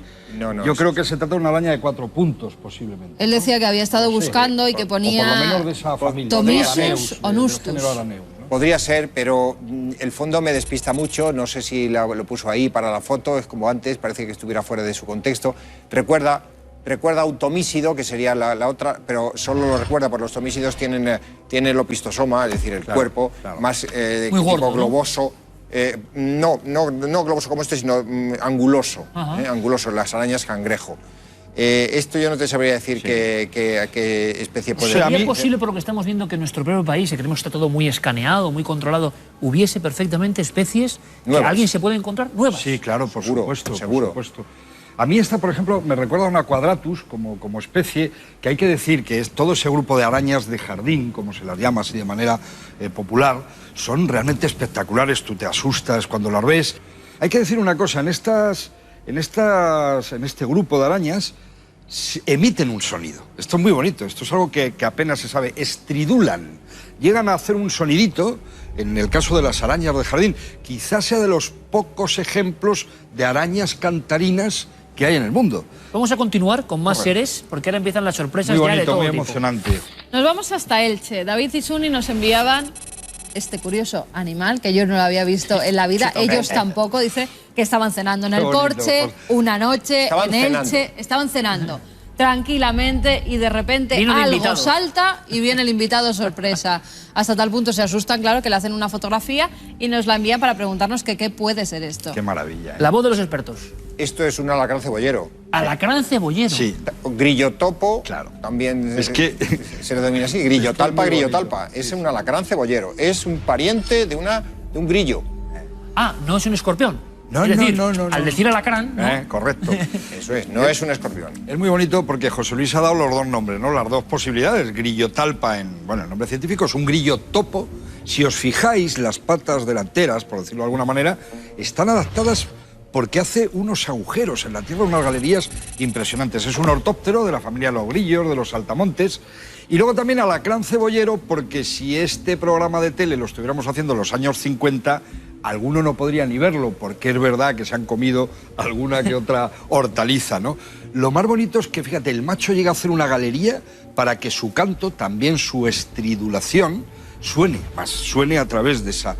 Y luego durante una época del año vuelan, y no todos los ejemplares. Será ese el momento, porque desde luego esta foto, cogidito así de una hoja, no es normal. Claro. Este es un animal que vive en galerías en el suelo. Claro, alacrán cebollero, evidentemente, desde el desconocimiento decías, bueno, un Viene escorpión por no ahí. tiene forma, ¿no? Viene por Pues ahí. vamos con la siguiente, y creo que nuestros expertos lo han identificado inmediatamente con el mismo ejemplar, ¿no? Prácticamente. Irún, Guipúzcoa. Ion Gómez nos enviaba este curioso animal que además, fijaos la descripción que nos hace. Dice, parece un híbrido entre cangrejo de río con algún insecto, puesto que tiene alas. Correcto, pero totalmente. tiene una especie de cola que se asemeja a la de un lagarto. ¿Esto qué es? O sea, está hablando casi de la quimera, ¿no? Pero con un Mira, él nos dice, cangrejo. otra hipótesis, un cangrejo de río que se estuviera comiendo a un insecto y que se haya quedado ahí y parece que sea un híbrido. Pero esto es muy bonito, porque en el fondo la imaginación popular, la sociología de la naturaleza dice, bueno, alguien que no sabe, como yo mismo, ve esto y dice, bueno, ¿esto qué demonios Es que mira, Pepito Grillo, ¿verdad? Era un señor que llevaba, si no me equivoco, una especie de sombrerito, ¿no? Podrían habernos mandado una foto del grillo de Visera, por ejemplo. Que es un grillo español precioso. Estiovia. ¿Verdad? Que lo tenemos aquí muy cerquita de la Puerta del Sol, vamos, al lado de Madrid, nadie lo sabe, y es una especie que tiene una visera preciosa, un grillo especial. Bueno, pues este es el grillo topo. Pues perfectamente identificado, y seguro que nuestros amigos de Irún se quedan mucho más tranquilos, pero qué bonita es la visión un poco mitológica, ¿no? Cuando uno ve esta criatura. Seguimos. Porque Nos esta quedamos sí que ahora en Madrid. Mario nos enviaba este bichejo que decía, es que no sé qué es, me he encontrado con esto ¿En su y casa? no sé qué puede ser. Sí, claro, en su casa, como vemos además, lo puso al lado de un folio para que viéramos de A mí qué me parece un tamaño era. gorgojo, que tiene esa nariz así hacia abajo, una especie de trompa, ¿verdad? Podría ser un Lixus del grupo Sí, Lixus, pero sí. no lo podría decir. En mi descargo de mi ignorancia respecto de la identificación concreta, debo decir que los gorgojos, la familia de los curculiónidos, es la más extensa del reino animal. Se conocen más de 60.000 especies solo de una familia de coleópteros. Imagínate. Tantos o más como todos los vertebrados juntos, incluyendo los peces. ¿Cuántas veces sí que aquí, en esta casa, ha estado la NASA contando sus últimos prototipos, esos vehículos? ¿Tú has visto qué Sí, sí. maravilla? Bueno. ¿Tú has visto qué morfología? Es un poco de... ¿Tú has visto espacial, esa especie de trompecilla Sí, hacia abajo? señor. Bueno, los gorgojos, todos ellos, además tienen unos colores muy bonitos. Este es muy pardito, lógicamente. Es un animal que está sin duda relacionado con algunos usos del suelo tradicional. Pero estoy recordando al picudo rojo, por ejemplo. Sí, acabo de ver algunos. En también, yo también los he Doñana, visto la semana pasada he estado viendo uno que es terrible. Es bien bonito, pero es terrible. Ese está cargándose todas las palmeras de este país. Seguimos con uno que a mí me ha sorprendido. Diego, desde Muchamiel, en Alicante, nos enviaba esto. ¿Qué es? Y claro, cuando la visión de la mítica lo de esto, Claro. José Luis, yo Hemos veo seguido un una araña escorpión, ¿no? con pinzas de escorpión. Claro, claro. Pues esto es un Pero- pseudoescorpión. Eso es. Pseudoescorpión. Sí. ¿Qué Hay significa escorpiones y pseudoescorpiones. Pseudoescorpión, etimológicamente significa falso escorpión. No es un escorpión, no es una araña, es un pseudoescorpión, de los cuales se conocen muchísimas más especies que de escorpiones.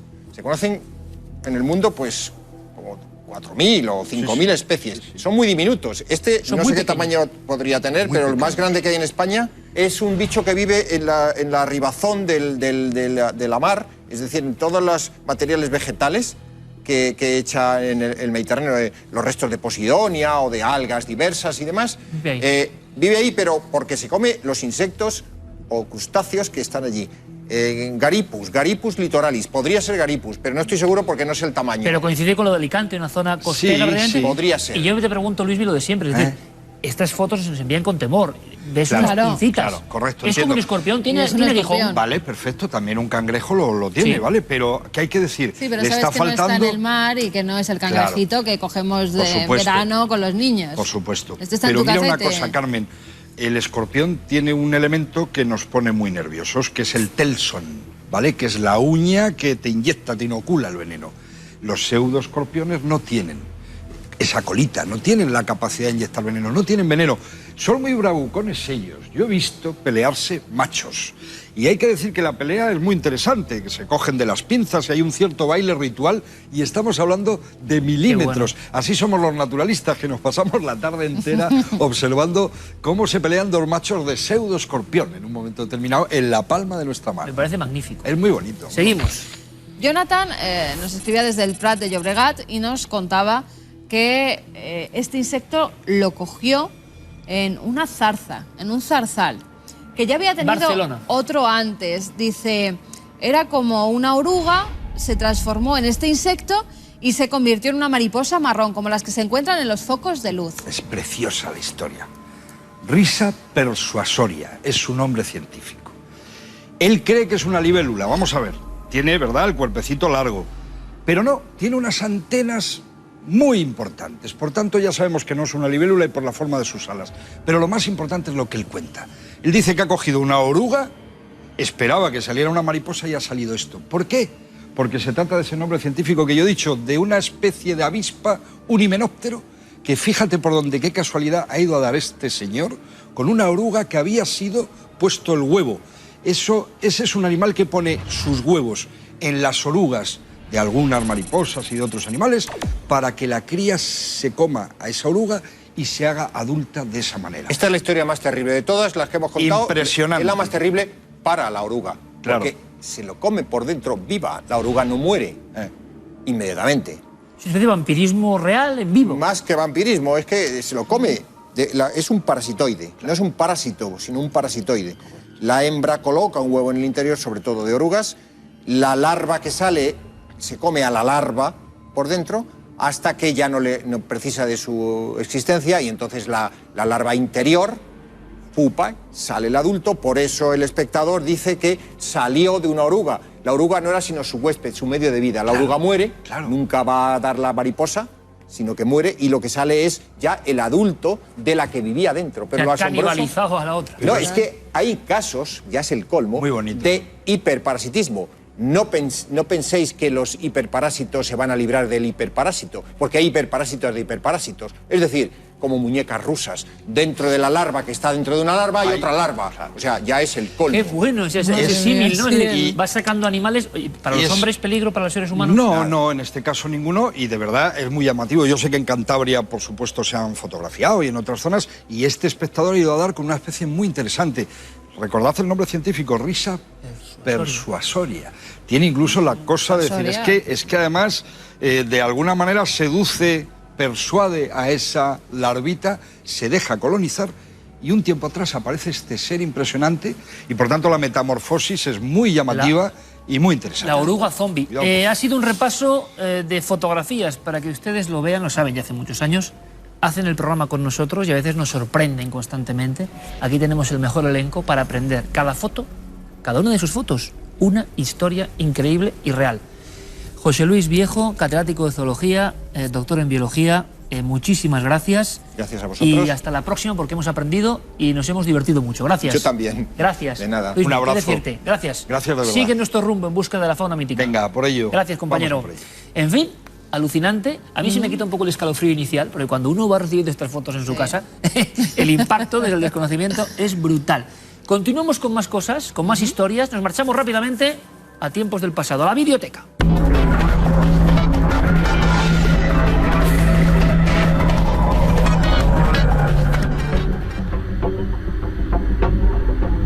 Esta noche hemos visto y nos hemos maravillado con criaturas insólitas, pero al parecer humanas, y con otras diminutas, pero muy impactantes. Ahora bien, la pregunta está en el aire, nunca mejor dicho. ¿Otras criaturas de otros mundos, otras civilizaciones, alguna vez se habrán puesto en contacto con nosotros? ¿Habrán lanzado su radiobaliza en forma de luz, de estructura, de nave desconocida? Todo eso que tanta gente, como decía Jung, ve en el cielo, significa, tiene que ver con procedencias de cosmonaves de otros mundos inexplorados que pasan de vez en cuando por aquí. Suena un poco pueril ya pensar en una teoría tan básica, pero quizás sea real, no lo sé. Desde luego, el ser humano, nuestra especie, vive en los últimos 65 años exactamente, desde el año 47 prácticamente, imbuida en esa especie de sensación constante de que alguien, como le pasaba al doctor Gaona, pero a otro nivel, nos ronda. Alguien está cerca y ese alguien es inasible, ese alguien lanza el anzuelo pero no nos captura del todo. Es como un extraño teatro. Viajemos para hablar un poco de esto y hacerlo con una videoteca que creo que van a disfrutar, yo por lo menos lo voy a hacer seguro, a diciembre del 79. Fue un momento clave en la historia de los ovnis en España. Y de ahí viene este documento, aunque fue grabado un poco después en el mítico programa ya que estamos casi diseccionando amablemente, Madrid Mágico, con Enrique de Vicente. Y Enrique va a tener una importancia capital además.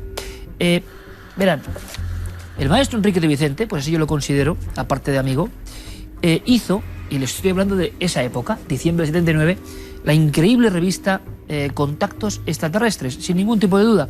Y en ella, cosas ya inencontrables, absolutos mitos de la ufología, mitos en el sentido de que son casos ya olvidados, auténticos, y se convirtieron en legendarios. Por ejemplo, la oleada de diciembre del 79 sobre Guadalajara. Llegó a ser tal el nivel de incidentes, de personas que aseguraban que habían visto cosas, que habían sido perseguidos en plena carretera por cosas, por ejemplo, zona del Corredor de Henares y ya provincia de Guadalajara, que hubo programas, por favor entiendan esto porque a mí me parece todavía increíble, ¿no? Hubo programas como Encuesta OVNI, con José Antonio Campaña, Enrique de Vicente, programas monográficos en la radio que solamente recibían testimonios OVNI, tal era la intensidad de la supuesta oleada que estábamos viviendo. Y muy cerca de Madrid, los expertos llamaban a todo esto flaps. Es decir, muchas observaciones en un tiempo muy corto. Observaciones increíbles que a veces dejaron huella. Y tengo aquí incluso alguna foto de Enrique de Vicente en el 79 recogiendo muestras del terreno. A veces había testigos muy interesantes como el veterinario oficial de toda esa zona que yendo precisamente a atender a unos animales se encuentra con una extrañísima plataforma enorme situada cerca de la carretera y tiene mucho miedo porque él dice, asegura, y vamos a ver la segunda parte de este incidente, que su vehículo, un BMW, de pronto pierde el control, se detiene, no logra arrancarlo, aquello queda enfrente, es decir, el efecto electromagnético o lo que sea ha afectado al coche justo cuando estaba pasando junto a él, imagínense el pánico de esta persona, y encima en cierto momento se va a marcha atrás y casi cae por un terraplén. Este veterinario, lo van a ver ahora, una persona absolutamente escéptica, sale, abre la puerta del coche porque cree prácticamente que va a caer y entonces pide ayuda a otro coche. Y tanto él como los nuevos invitados a la escena vuelven, observan la presencia y la partida de una estructura impresionante que estaba ahí. Pero bueno, Enrique de Vicente recogía los hechos en el lugar donde se produjeron. Y yo creo que es una muestra y un homenaje también a esa labor incansable de prácticamente 50 años de investigación de nuestro amigo Enrique. Vamos a verlo. Madrid Mágico, 1991. ¿Qué es lo que le ocurrió a partir de ese momento? Pues yo iba camino del pueblo y entonces pues estaba muy nervioso, muy excitado. Vino un coche y entonces me dijeron que qué me pasaba. Digo, pues me ha pasado esto. Y en fin, dice, anda, pues si no es porque hemos tenido una avería en el pueblo de Humanes, pues resulta que nos encontramos con todo este jaleo. Ese coche tenía matrícula de Madrid. Madrid, MI de Madrid, un 3000 y pico. ¿Cuántas personas iban dentro de ese coche? Iban dos. Y entonces les dije yo que no me iba que iba al pueblo derecho, puesto que el aparato estaba detrás, enfrente de unas tapias que hay de adobes.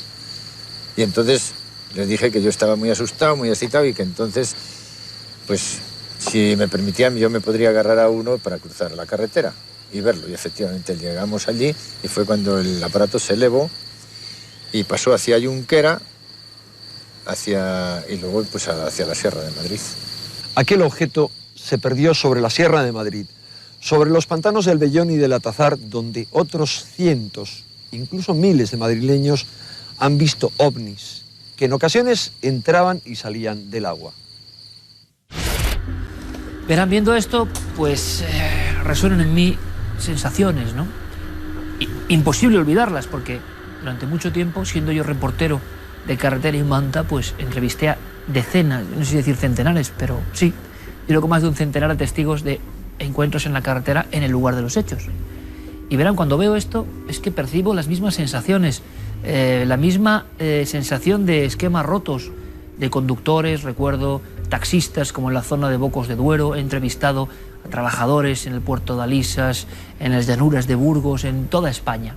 Creo que he recorrido casi todas las provincias de España y en todas, en esa época que dejé reflejada en mis libros, que ya empiezan a ser un poco como esto, libros inencontrables, era lo mismo, ¿no? Sensación de haber estado muy cerca de un fenómeno que había logrado parar los motores del coche, que había asustado a esas personas. Recuerdo en Albacete, recuerdo en Soria, recuerdo en Palencia, recuerdo en Cádiz, recuerdo en tantos sitios personas que me decían, oye, es que por el trabajo tengo que pasar por aquí. Y hacía rodeos, recuerdo algunos casos, Sierra de Béjar, de rodeos de muchos kilómetros de trabajadores con un cometido diario por no pasar por el camino más corto, porque allí les había salido al paso esto que yo no sé qué es. Pero lo llamamos fenómeno ovni y sigue deslumbrándonos, ¿no? Es muy bonito el recuerdo. En el año 79, en diciembre, llegó a haber programas solo del tema ovni en nuestro país, y no solo uno. Y de pronto, es verdad, llegó el año 80, será otro cantar, lo contaremos, y la casuística, la imaginación, si es de la gente, baja en picado y ya no hay casos. ¿Se acabaron las visitas? ¿Se acabaron las alucinaciones? ¿Qué es esto? Bueno, seguiremos indagando, pero esto, como digo, es un recuerdo para esa labor de un hombre que iba a estar presente en varias secciones y lo van a ver. Ahora vamos de inmediato con Gabinete de Expertos.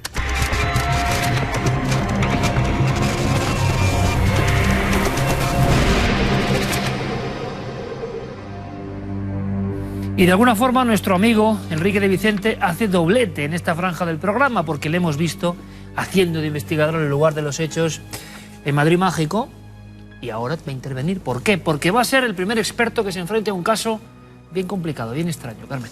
Pues sí, un amigo nos hacía llegar una historia que le ocurrió en mayo del año 2009. Él en esa época trabajaba en la recogida de difuntos del tanatorio de Sabadell.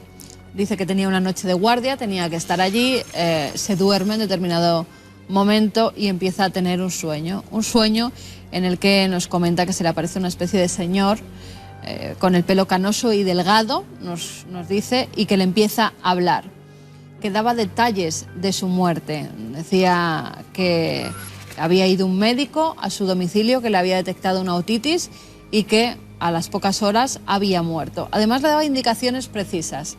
En el cajón de los calcetines tengo un rosario, que lo metan en mi ataúd. A mi mujer tranquilizadla, he muerto sin tener ningún dolor, no he sufrido. Además también decía que me vistan con mi traje preferido, que es blanco. Bueno, él tiene un sueño que le alguien despierta. que no conoce, él viendo visión de alguien que es totalmente ajeno a su familia. Exactamente, él no sabía quién era, pero es más, le da el nombre completo en ese sueño. A los 5 minutos de tener esa ensoñación, recibe una llamada, una urgencia, tiene que ir a por un cadáver a un domicilio. Cuando llega a ese domicilio, ve en la ficha el nombre, y el nombre coincidía con el que había soñado hacía pocos minutos. Pero no solo eso, nos dice, cuando yo levanté la sábana, vi que era el señor que se me había aparecido en sueños. Es más, le dije a la viuda, coja el rosario que hay en el cajón de los calcetines, y ella se quedó muy extrañada. ¿Y por qué sabes eso? Le conté un poco la historia y además vi que llevábamos un traje que era de otro color y le dije, señora, yo creo que su marido querría vestir con el traje blanco. Y ella dijo, pues si era su preferido. Y hicieron pues la última voluntad. Esa ensoñación que había tenido parecía coincidir punto por punto con el cadáver que acaba de recoger. Él nos preguntaba un tanto, dice, ¿he visto un espíritu? ¿He hablado realmente con él? Si esto es así, evidentemente estamos ante el caso más espectacular de todo el gabinete de expertos que hemos tenido hasta el momento. Sí. O sea, si alguien de una funeraria sueña con el siguiente cliente y de datos concretos y se verifican. Ahora, podremos saber si esto realmente es así. Alguien, con toda la sinceridad, ¿alguien ha inventado esta historia? Hombre, lo de Sinone Vero e Ventrovato, desde luego está impresionantemente realizada y supera cualquier ficción y si lo han inventado es un escritor, ¿no? En potencia. Ahora, si realmente hay algo de esto y no es su gestión posterior, si los datos ocurrieron, que es lo difícil, tal y como él cuenta, estamos ante un caso que es digno de analizar aquí, evidentemente. como pocos hemos escuchado. Yo creo que tiene un difícil reto Enrique de Vicente, ¿no? Pues sí, hemos hablado con Enrique de Vicente y es él quien le va a dar su opinión. Bueno, a este amigo anónimo que trabaja en un tanatorio transportando a los cadáveres de los difuntos, lo que tengo que decirles es que el caso que nos transmite es uno de los más modélicos y fiables de los que me he encontrado de este tipo. Primero, porque es fiable, en tanto que él quiere que su testimonio sea completamente anónimo por razones profesionales, pero es modélico porque reúne los 3 elementos clásicos de una aparición, que es un receptor del mensaje que transmite la aparición, un aparente, que es la persona que se aparece, y un mensaje que es transmitido, que sería la finalidad de la aparición. A diferencia de la mayoría de los casos, que son muy frecuentes, en los que hay una aparición más o menos paralela al fallecimiento de la persona, tenemos que descartar la hipótesis clásica según la cual es un mensaje telepático que en el momento de la agonía la persona transmite a sus familiares o a través de una segunda persona, como es este caso, que les va a hacer llegar el mensaje. ¿Por qué? Porque hay, en este caso, conciencia plena de alguien que se manifiesta como alguien desencarnado y que transmite el mensaje de que está bien, en ese otro mundo está bien, y que además desea que se cumplan un par de propósitos. Obviamente, siempre, como cualquier aparición, se manifiesta como una alucinación, en el sentido de que no hay causa física que provoque la percepción, sino que es una percepción, en este caso, con una causa paranormal. Finalmente, hay que decir que el conocimiento de esa conciencia desencarnada está más allá del tiempo y del espacio, porque sabe a quién dirigirle el mensaje, con una antelación a que se vayan a producir los hechos. Finalmente, lo que hay que decir es que hasta los detalles aparentemente más baladíes del caso, como la vestimenta, no lo son. Porque está claro que se trataba de una persona muy religiosa, católica, por el detalle del rosario, y muy pura, y expresa el deseo de vestirse con un traje blanco, que es el atributo propio en todas las tradiciones del alma pura desencarnada. Así que esto es todo, que creo que es bastante. Y desde luego el caso de Raquel Sala, que nos escribe con 22 años de Alicante, con una serie de historias, con todo el respeto. Claro, después de lo que hemos escuchado, y después de lo que hemos oído, de verdad que es difícil poner otro caso. Pero es nuestra obligación, está en la cantidad de casos, y tienen la línea de contacto. Por favor, sigan enviando su material, sigan enviando sus historias, que intentaremos arrojar cierta luz si podemos. Hace 10 años prácticamente, nos dice, murió su abuelo por parte materna, que era un hombre muy bueno y que se preocupaba por todos los detalles de la familia, ¿no? Digamos, un jefe del clan realmente responsable. A raíz de esa muerte, la madre empieza a tener sueños repetitivos, constantes, con visitas de este abuelo, que supuestamente desde el otro lado da una serie de mensajes.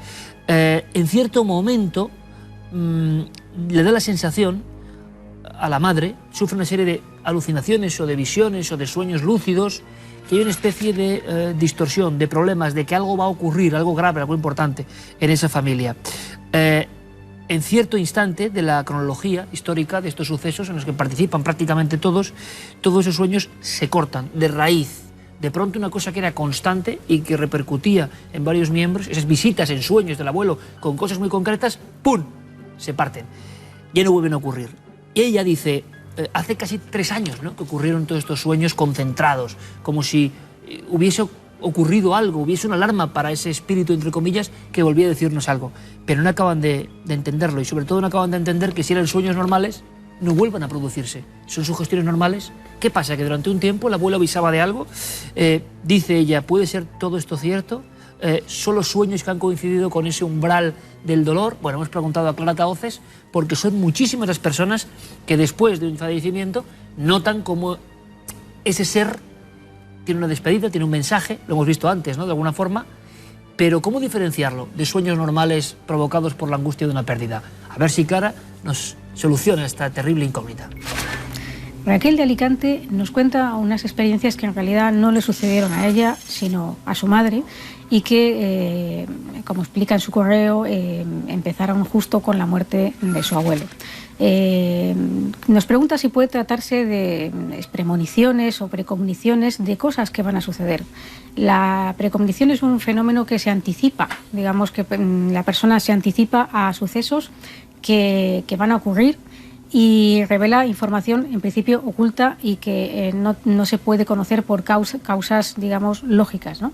Sin embargo, aquí nos falta información para saber si realmente se trató de precogniciones o de cosas fácilmente deducibles por el inconsciente de su madre. En cualquier caso, la pérdida de un familiar, yo creo que su madre no estaba repuesta del todo de esta pérdida. Le costó cierto tiempo un proceso de transformación para aceptar esta pérdida e incluyó al abuelo en los sueños y en esa especie de avisos o de formas, digamos, de velar por los demás, ¿no? Que ella misma dice que su abuelo era muy bueno y que siempre estaba muy pendiente de todos, ¿no? Entonces yo creo que ella tomó esa figura un poco como un símbolo de un carácter protector, y lo que le diría a Raquel es que bueno, pues que no se inquiete, que este tipo de experiencias, en caso de ser una premonición o ser premoniciones, no estarían, digamos, perjudicándole para nada a su madre, y que además, ya nos explicas que han cesado, pues no creo que haya ninguna situación que pueda y deba inquietaros en el futuro. Es que nadie sabe, en el fondo, de qué materia se componen los sueños, de qué están construidos, dónde se alojan realmente. Todo el programa, el de hoy sobre todo a raíz de la experiencia del Teatro Cervantes, nos habla un poco de esas sensaciones que uno sabe que son reales y que son difíciles de medir. Ahora, a veces, no es lo más importante, pero a veces la tecnología logra capturar, echar la red a estos fenómenos y aparecen como sombras, como manchas. ¿Tendrán relación real con el epicentro de estos misterios? Bueno, nosotros seguimos no solo esbozando un poco ideas para sus casos, sino también analizando, como desde la primera temporada, las imágenes que nos envían. Y aquí va una nueva tanda.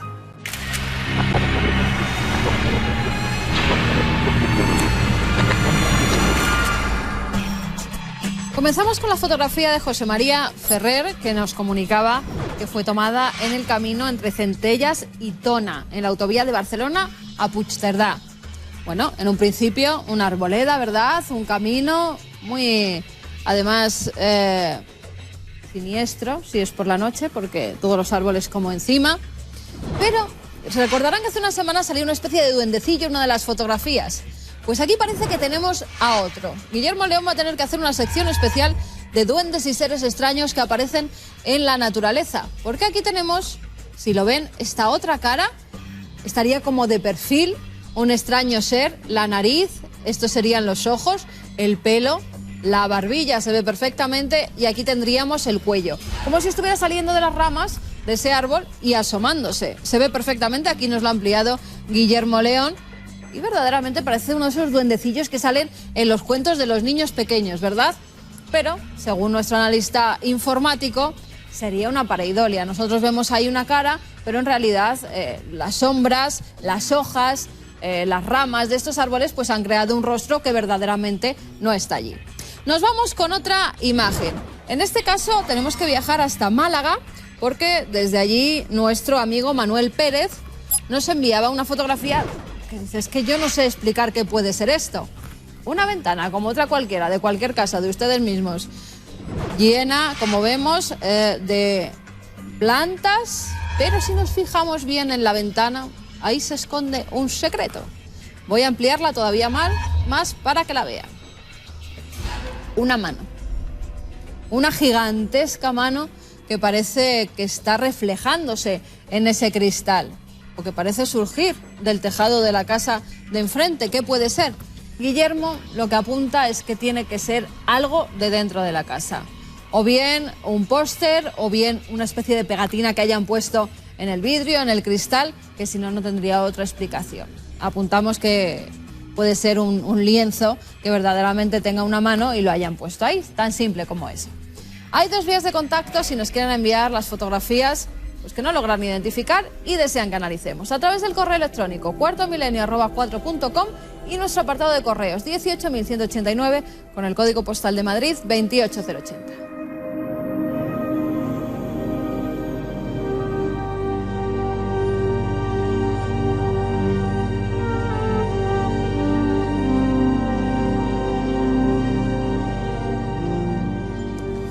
La semana pasada, en este mismo comentario, yo les hablaba un poco de esos descreídos del Big Bang. ¿Recuerdan? De esos científicos que ponían en tela de juicio la más grande verdad sobre la construcción de la realidad, casi dogma de fe. Y cómo ese mismo dogma se estaba resquebrajando porque seguían operando las neuronas de los grandes pensadores.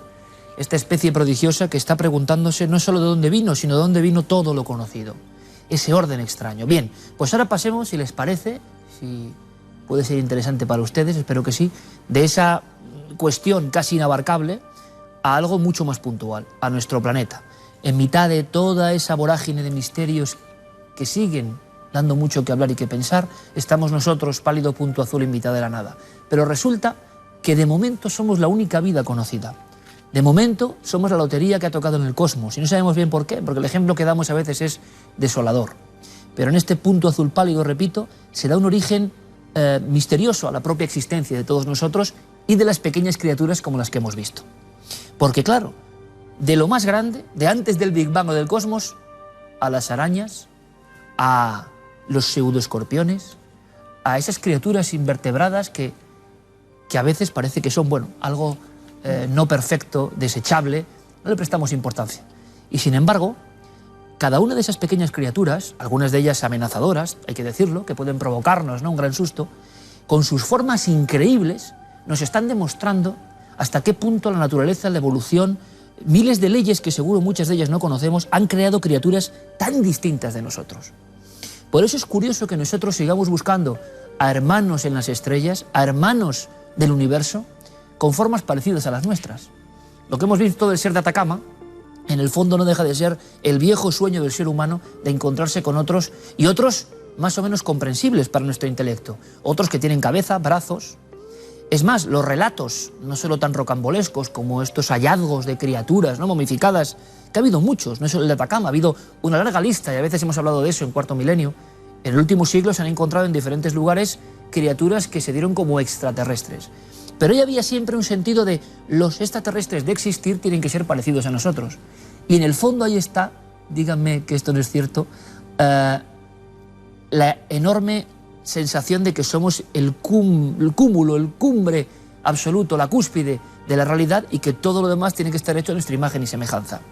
Yo me pregunto, si la naturaleza ha creado tales prodigios tan asombrosos que nos dejan boquiabiertos con los seres más pequeños, ¿qué no habrá ocurrido con otros seres, si es que existen, que yo creo que sí, más allá de las estrellas, más allá del tiempo, en dimensiones desconocidas, en circunstancias que no sabemos ni comprender ni entender? ¿Cómo demonios un ser que viene hasta aquí, si es que vienen, que yo creo que sí, va a tener un aspecto siquiera similar? ¿No será que el ser humano no puede entender más allá? ¿Tiene que ver que las criaturas que vienen tienen que guardar algún parecido con nosotros? Verán, este ser de Chile, de Atacama, pues como decía el doctor, seguramente es un feto momificado. Nos sorprende su forma. La ideamos o la unimos a un concepto de extraterrestre.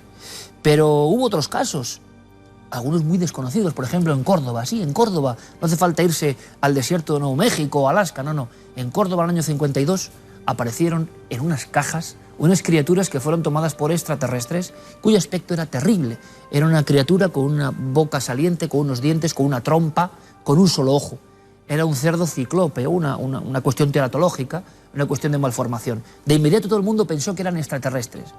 En México se encontraron, por desgracia, pobres niños, ¿no?, aún con vida, unos seres ciclópeos. Es una enfermedad terrible que puede ocurrir, ¿no?, en la gestación. Y entonces la gente de inmediato conectó con esa idea, extraterrestres. Y yo creo que seguramente esos extraterrestres, o esos que siempre han estado aquí, o esos seres superiores, o yo que sé, pero que no parecen humanos, o que son extrahumanos, no tienen que tener ni forma. Entonces, muchos dirán, bueno, Iker, y tantos casos que has comentado de personas que ven un objeto, que ven unos seres, tantas personas que ven algo que parece humano. Pues a mí me da la impresión, y seguramente no tenga ninguna verdad, de que la única forma de dar un toque, la única forma de que el ser humano se quede casi contraído, impresionado, arrebatado por lo que ve, la única forma de que estos seres intervengan de algún modo en nuestra humanidad es descendiendo, yo creo que en su nivel, de alguna forma, y apareciéndose como cosas que pueden ser entendibles por nosotros. Una vez más estamos en lo mismo, como si fuese un gran teatro. Seguramente lo que ven las personas es cierto. Muchas personas, personas honestas, han visto junto a una gran luz a dos seres, a una criatura extraña, pero que se parecen algo a nosotros. Los que ven fantasmas, los que ven espectros. ¿Y no será todo esto el espejo de una realidad oculta que la única forma que tiene de advertirnos, de decirnos algo, es pareciéndose a nosotros, transformándose en algo parecido a nosotros? Porque si hay inteligencias de verdad, y han estado aquí desde hace milenios, si nos han tutelado, quién sabe, si vienen de esos multiversos lejanísimos e incomprensibles, ni siquiera la forma, ni siquiera la entidad. Si nosotros llevamos hacia el cyborg, ¿cómo estarán ellos? ¿Se imaginan nuestra humanidad dentro de 5.000 años? ¿100.000 años? ¿200.000 años? Seguramente no habrá ni formas, será otra cosa. Pero esa cosa no la entendemos.